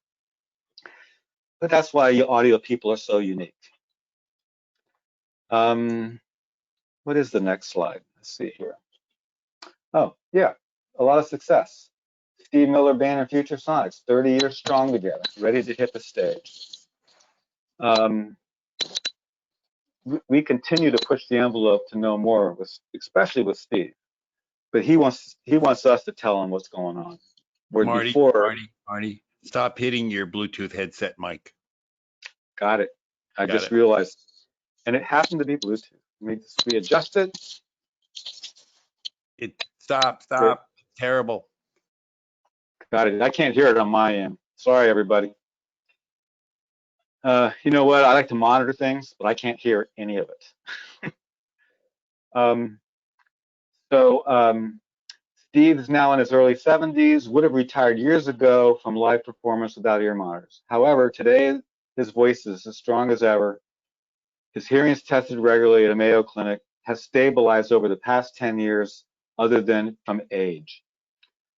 even the audiologists that he sees on a regular basis every year, it used to be every 6 months in the earlier days, because that's what we did for certain artists. But they just are amazed that his hearing, that he has stabilized his stabilized his hearing, and his loss is due mostly to his age. Also pictured in this new setup from the old setup is there's a piece of equipment right there, and that was one of the first generations right there, 1U. That's this piece of gear here. So you get Steve's vocal split from the digital board. You get left and right from the house, from this, say, Steve Miller's mix, minus his vocal. You have some EQ. You have another auxiliary send if you want to have something else come in there, click or something like that, or whatever else, maybe anything. And then a left and right out. I don't have a rear view. I just don't have sidecar analog version, right? Yeah, so everything's digital mixing wise, except for his vocal, and a left and right mix that's digital. It doesn't have any effect on bone conduction, but it becomes analog through this 1U rack out to the wireless system. So it doesn't come out of the digital board anymore to the wireless system or to a hardwired amp. But digital consoles caused enough latency, and I don't keep up with all this as much anymore. So many good guys out there I work with, and they all keep up with it every day because they're got hands-on every single day. But these are the things I've always was concerned about, understanding bone conduction. So any lead singer that's running into these issues, they don't know what it is a lot of times. They don't even explain it to their sound people. It's just there. They think it's just a problem in their own bodies, and it is. So there you go. 30 years strong, Reba McEntire the same way, Gloria Stefan, so many like them. But, you know, a lot of these Fleetwood Mac, a lot of these groups already made a lot of money selling records, unlike today. So that all went away quite a few years ago. But when I mention a lot of these groups, they're just reinvesting into things more so, where if they put out new songs today, they're like everybody else, trying to sell it for a penny, you know, on a streaming service. We go to the next slide, hearing protection today. Okay, this is our version of a dynamic filter custom earplugs with detachable cord. They come with 3 different filters and a solid. We don't really see the solid used hardly at all. And then there's the impulse filters for like the shooting range, or a lot of security people like these filters because it has a -15 dB and then a switch to go into impulse filter for complete blockage. However, even in the -15 dB setting with that lever set to allow some sound in it, it has an impulse filter that closes down at the firing range. So, like I said, a lot of security people like that. But what's nice about these is that it does have a detachable cable, so there are some people that can't wear ears or just can't afford it at all at any price. So they might wear these to help protect their hearing and use the proper filter. Take the cord unscrews 3 turns, it comes off, so they don't have to have the cord hanging. But for anybody else, it's good to have that cord on there because you take them in and out quite often, you can hang them around your shoulders.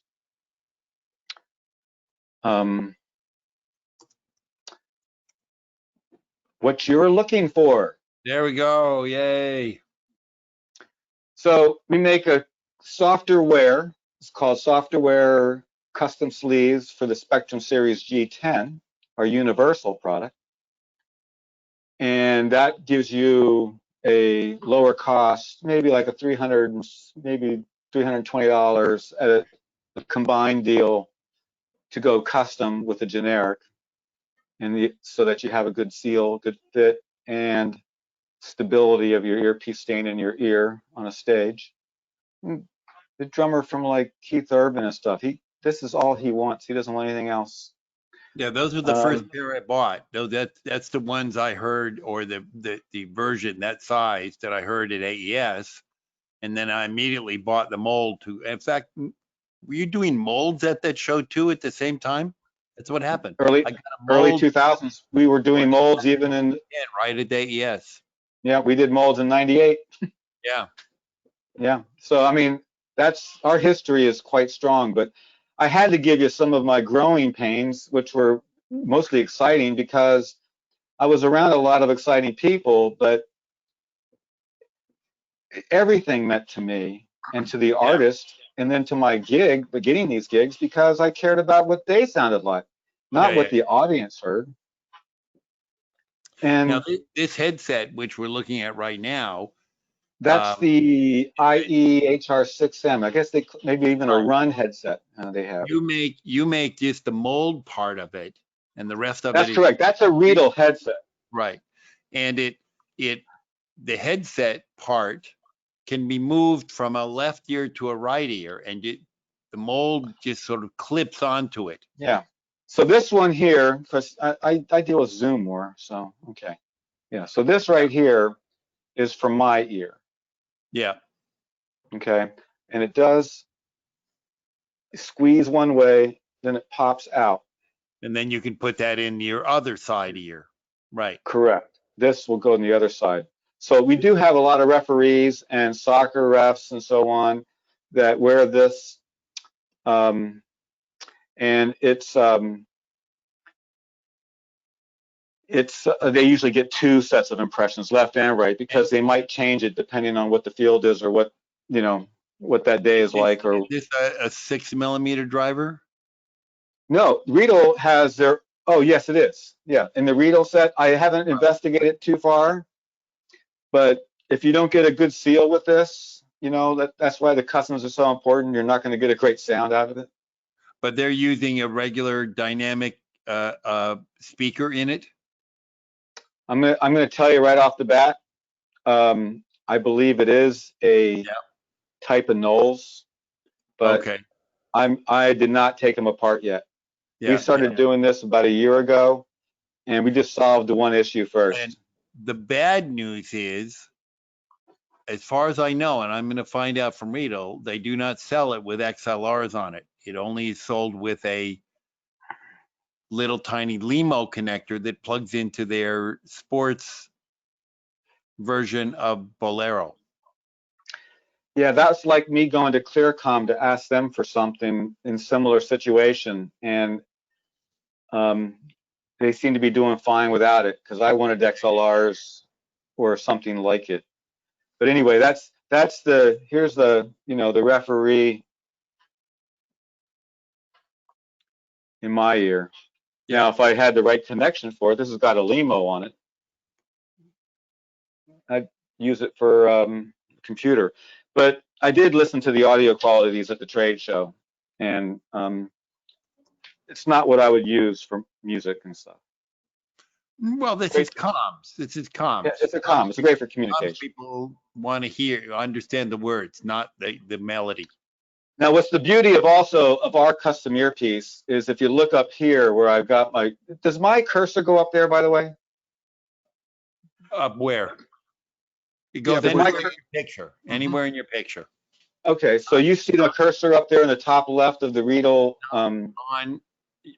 Yeah, we do see that. Yes, right. Okay, great.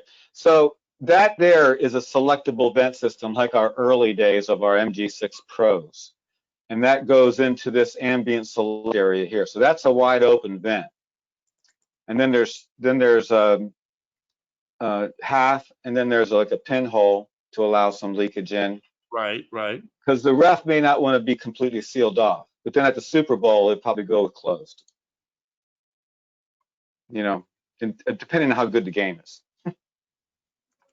So we offered the ambient select, not just a mold to hold it in.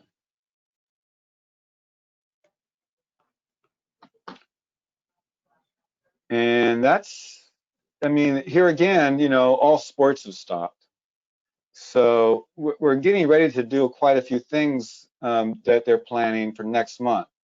But, you know, it's just hard to talk about because you don't know what's going on, the way it's happening, and how and why we're here sometimes. Not that the pandemic's not serious, it is, you know, and it's still pretty much you can't see it. So, but Yeah. I think we'll know by the end of this month after all the protesting and so on. We'll see how, if things don't escalate, then I think we're Well, I back in think it's business. going to go pop right back up to as bad as they originally were, unfortunately.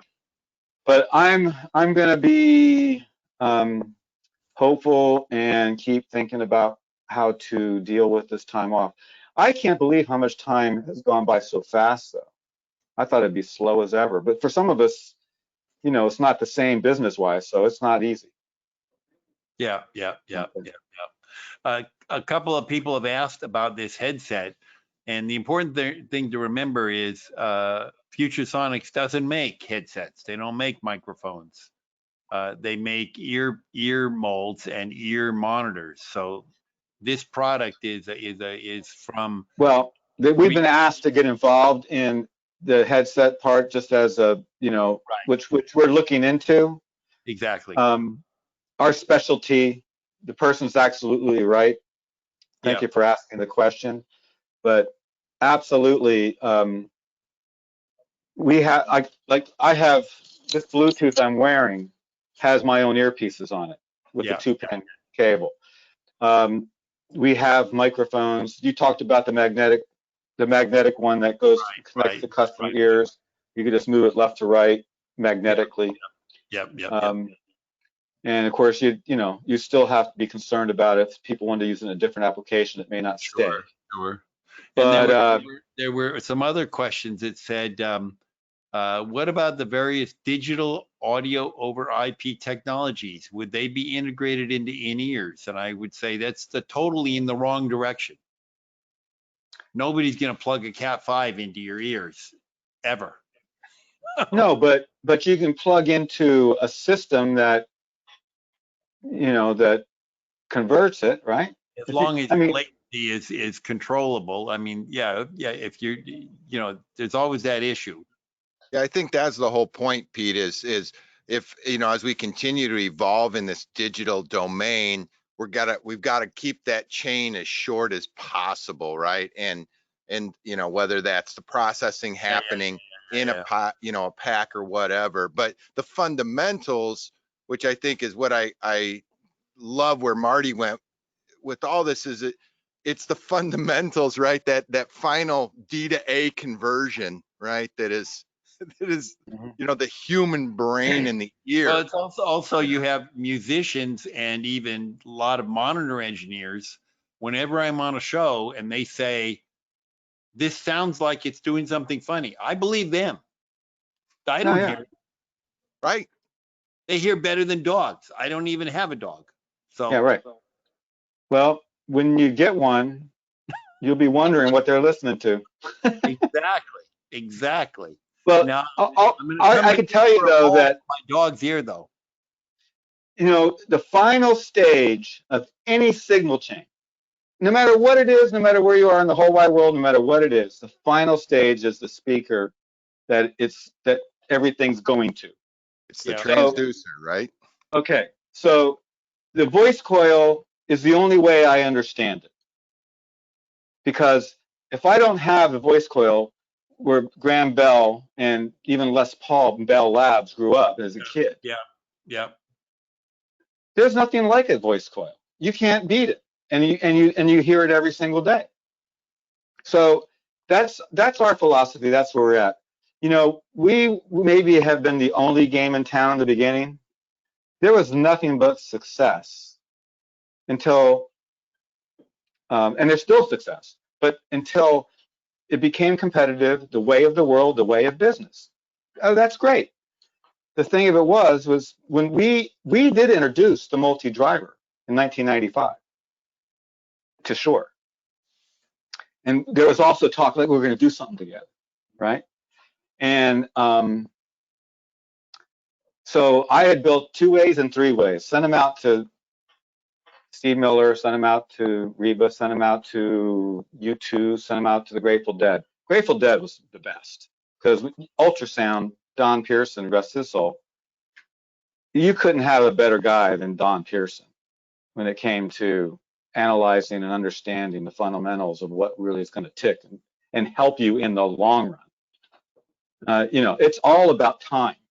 So if you're just happy for that short period of time and it gets a little weird over time, then that's not what we're about. You know, what we're about is having Steve Miller in his 70s can't wait to sing and hear the next note. Yeah, yeah. And 10 years ago, he would have been done if he didn't have any of this. But the guy actually performs better than ever, than any of those speakers. You get 2 or 3 nights of all those big wedges blowing at you, third night in a row, just like with Todd Rundgren. He lost his voice. His tolerances for vocal cords were much lower than other singers. So Steve You has stabilized his hearing, but at the same time, because he uses ears, he can modify the tuning of that audio so it sounds good to him, even though maybe he's down 20 dB at 4K. Well, I will give you those same universal earphones you tried in 2002 or the ones today. Yeah. And take them to, if you have an elderly person in their 80s or 90s. I'm almost there. You know, anyway, the bottom line is, as Les Paul said, and our 18 years together were unbelievable. And I never flaunted any of that stuff with him, ever. It was friendship all the way and chasing more sound.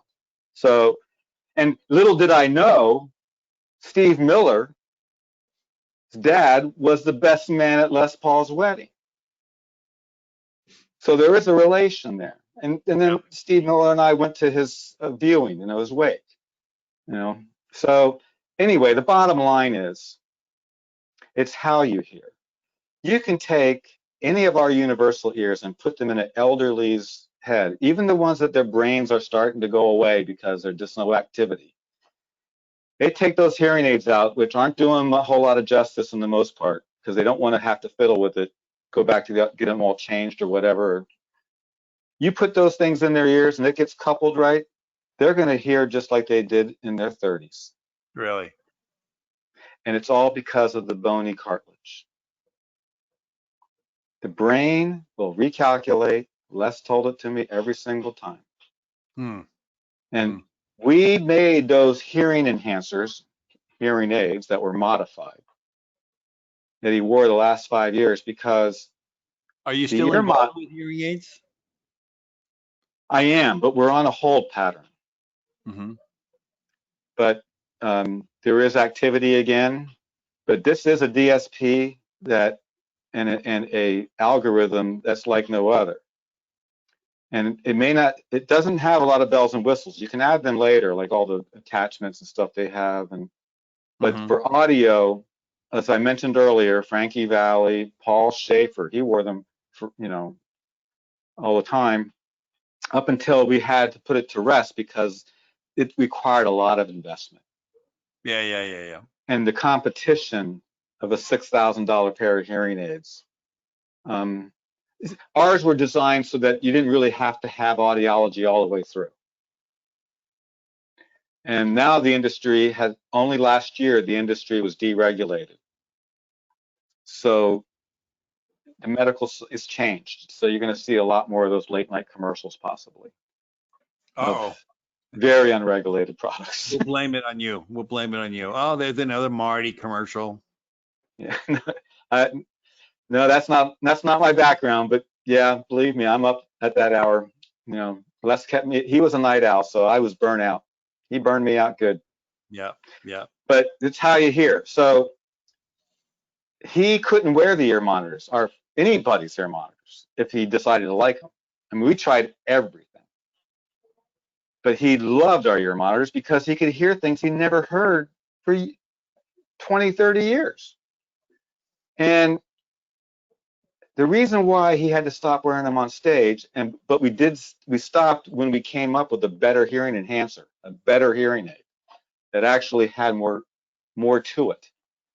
And it's because during his show with his arthritis, I mean, it would take him hours to get his fingers to start moving during the day. He'd put them in this machine to get them all circulated so he can move them a little bit.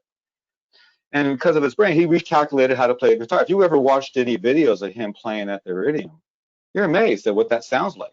But that's because he recalculated how to play, and he left the leads up to the his guests. But anyway, by the time the show was done and he's got his banter and talking to the crowd and his friends in the audience, he had to take the ear monitors out, barely walk off the stage, being 90, 92, 93 even. Then pull out of his pocket his hearing aids. They go flying across the room. Oh, he gets them back. The battery's dead.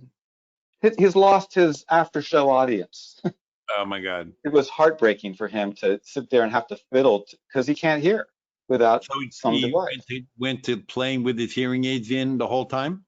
Well, we made and manufactured through another colleague hearing aids that actually didn't distort. Wow. And we did it for Paul Schaefer. We did it for others. Paul never had to wear them on the show because he had a great systems engineer. And I mean, hey, you know, it's Paul Schaefer. I mean, he's able to do what he needed to do. He had the dexterity to take them out and put his hearing aids back in really quick. But he was part of the R&D. Frankie Valli, same thing. Been working with Frankie Valli forever. So, that's the whole reason. It wasn't because he didn't want. He loved the ear monitors. He says he never heard anything like it. I mean, he says my 4K is perfect. We didn't add 4K. Yeah. But the brain, because he's smart, he's got an active thing, recalculates. Right. And the brain, like I got poison ivy from being out today or from last week, you know, and I'm sitting there dealing with that. But the brain's sitting there, or you cut yourself, the brain's recalculating. It's got to protect some of the right blood cells there, coagulate, blah, blah, blah. It does that to every part of your body for everything. Yeah. You know, the hearing's the same way. As soon as it doesn't like something or it feels like there's overexposure, that's why you get ringing in the ears. That's the temporary threshold shift. The little hair cells that are picking all that sound up say, oh, too much, let's go to sleep. We'll go bye-bye for a while, temporarily. But after 3 nights in a row of a rock concert, those things, some of them don't come back up again. That's how you lose your hearing. But there's other ways, there's other sensors in your body, which is part of what this whole voice coil thing is about for Future Sonics. That's the foundation of our lives. We breathe. Voice coils breathe. Your sensors are all over your body. The bones are connected to the other bone. You're going to feel it. Yeah. And that's my story. I'm sticking to it. There we go. It's a great story. The physical physics. Remember when I told you we got Todd Rundgren on some wireless?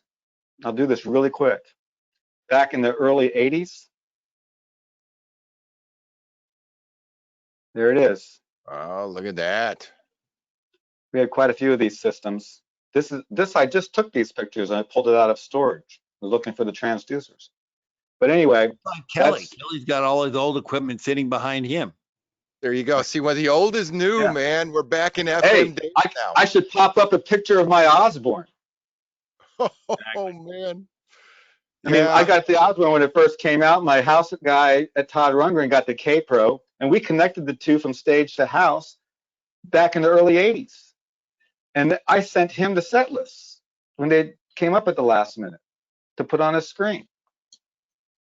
Back in the early 80s.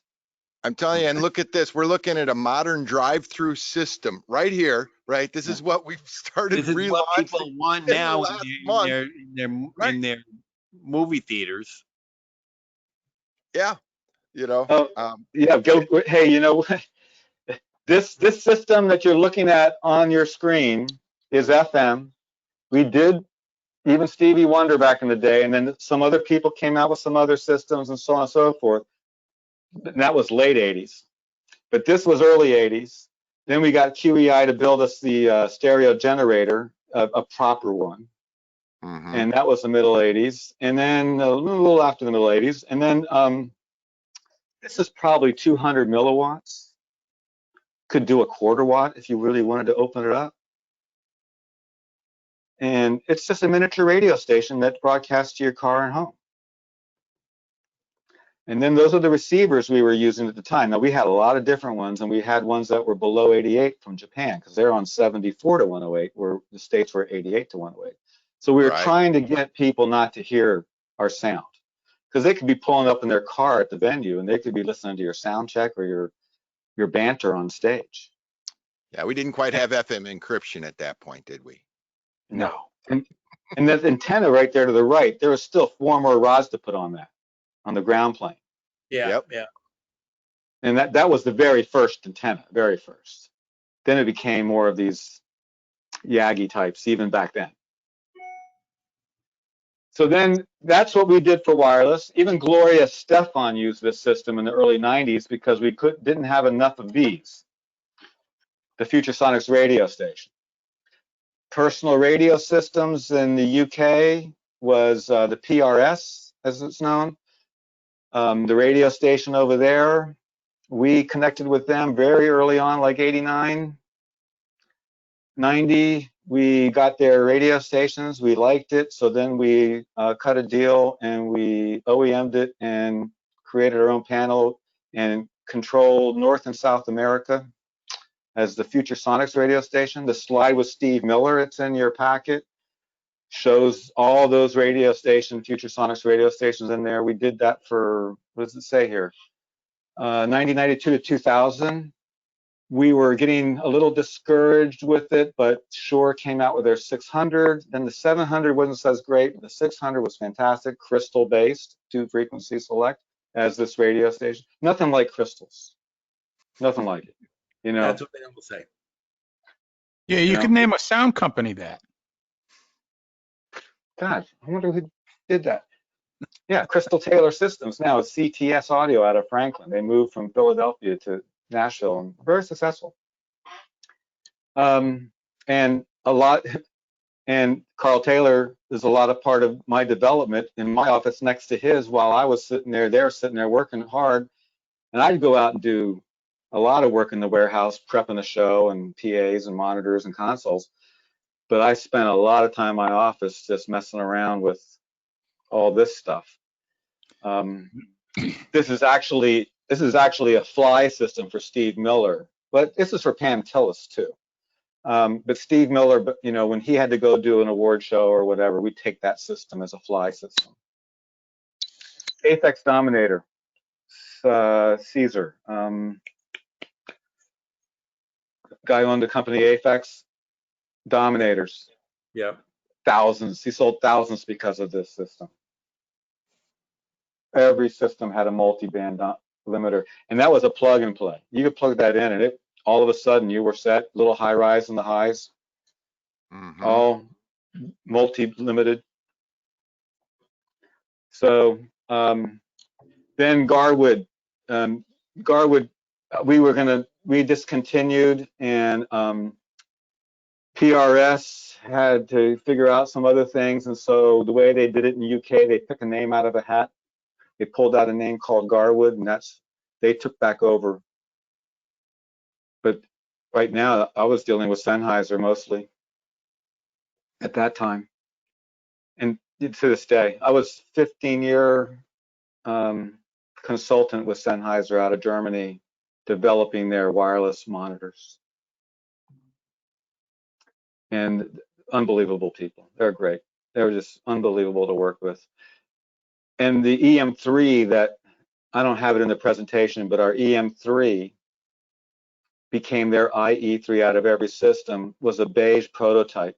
And it was so good, they didn't have time to create what it was really going to look like from the prototype. So we made 30,000 prototypes. There you go. And so they packaged them with every single one of their systems they sold as standalones and so on until they came out with the IE4. So, you know, again, Sennheiser headphone company, voice coils all the way through. AKG, voice coils. Any good headphone is going to have voice coils. It's how we hear. I don't know how we're doing on time. Any more questions? No, that's pretty much it. I think that we had a great show. I really appreciate your whole talk. And it was everything I expected. It was really nice. Thank you. Well, thanks. Yeah, it's been a while since I even got into this, and I look forward to getting involved in some more, especially if we can't get out in the field. Oh, we can definitely do more. Definitely. Yeah, But you know that everybody's going to be hitting you up now, Marty, for headset ear mics, right? You know, and we're going to want the future Sonics version, right? You know, that's everybody loves that. well, if they've all got money to spare, let's go. Well, there you go. I think we definitely know there's opportunity. Yeah, the opportunity is definitely there. And now is that time, right? Yeah, live events industry isn't going to go away, and it's gone away very difficulty. I mean, like I said earlier, the largest employment industry was laid off for the first time ever. Yeah, we're not going anywhere. We're coming back. Coming back. It's gonna be there. You know, we're gonna have to have a little patience, and you know, we're gonna plod along for a little while. But man, when we return, you know, when we get unbridled, this industry, watch out, because I think we're one of the most innovative market segments. I'll speak specifically of audio. I think generally the event industry is actually quite innovative, but you know, audio, which is what I've spent my entire life in. I mean, we watched that. Your whole presentation was about innovation after innovation, building on the fundamentals, because that's the thing. No matter how great a lot of the new technology is, and it is, man, the new digital tech, what we can do in a compact size and the robustness, the reliability, but it still comes down to that last millimeters, right? That it's still until we come up with the final, you know, plug in, do the matrix thing. It's still going to be bone conductance then, though. I still argue that, you know, you're right on there, Marty. You can't get rid of the physical, right? The physical is always going to be there until we're gone. That layer is always present. Nope. Everything has to breathe and pump just like we all do until we don't anymore. Yeah, definitely. Or something. Absolutely. Or something. Something, yeah. And that's a pretty big deal. So, I mean, the whole live events industry, you know, it's a breathing, unbelievable force of dynamics all the way through, no matter what category you're in. And then, you know, my very first concert back in '79 with my sound system that I just built, I was like so blown away. So blown away. In fact, I'll put up this last slide. We missed the last slide. That's okay. We got your name right up here and your email, so people can order the headset mold right there. Well, got it. Well, thank you guys. Thank you for all your patience and listening to me drag on about some things, but No, it's great. greatly appreciate it. And some of us have gone back a long way. I was even like Mac, when you said that whole thing back there in that show with Reba, boy, I tell you, you know, that's a big turning point for me as well. Yeah. You know, after Reba lost her band. So, right. but the whole thing of it is a lot of history here in this one virtual meeting. Well, that's what Thank you very much. is, you know, after the Thank fact, you, Marty. it's all virtual. Great. Well, this is good. You guys, I really appreciate this and invited me. And I will say that it's really helped me to get myself into a mode of, you know, clearing the air in some ways and being informative, and so people can make their own decisions. It's all about being informative here. Yeah. Absolutely. Well, And you know what? Practical show tech. I There you mean, go. We can't be much clearer than that, can we? Right. But good job, you know, guys. at some point, we're going to have an in-person practical show tech long weekend. It's going to be like AES Infocom, everything you've ever put together.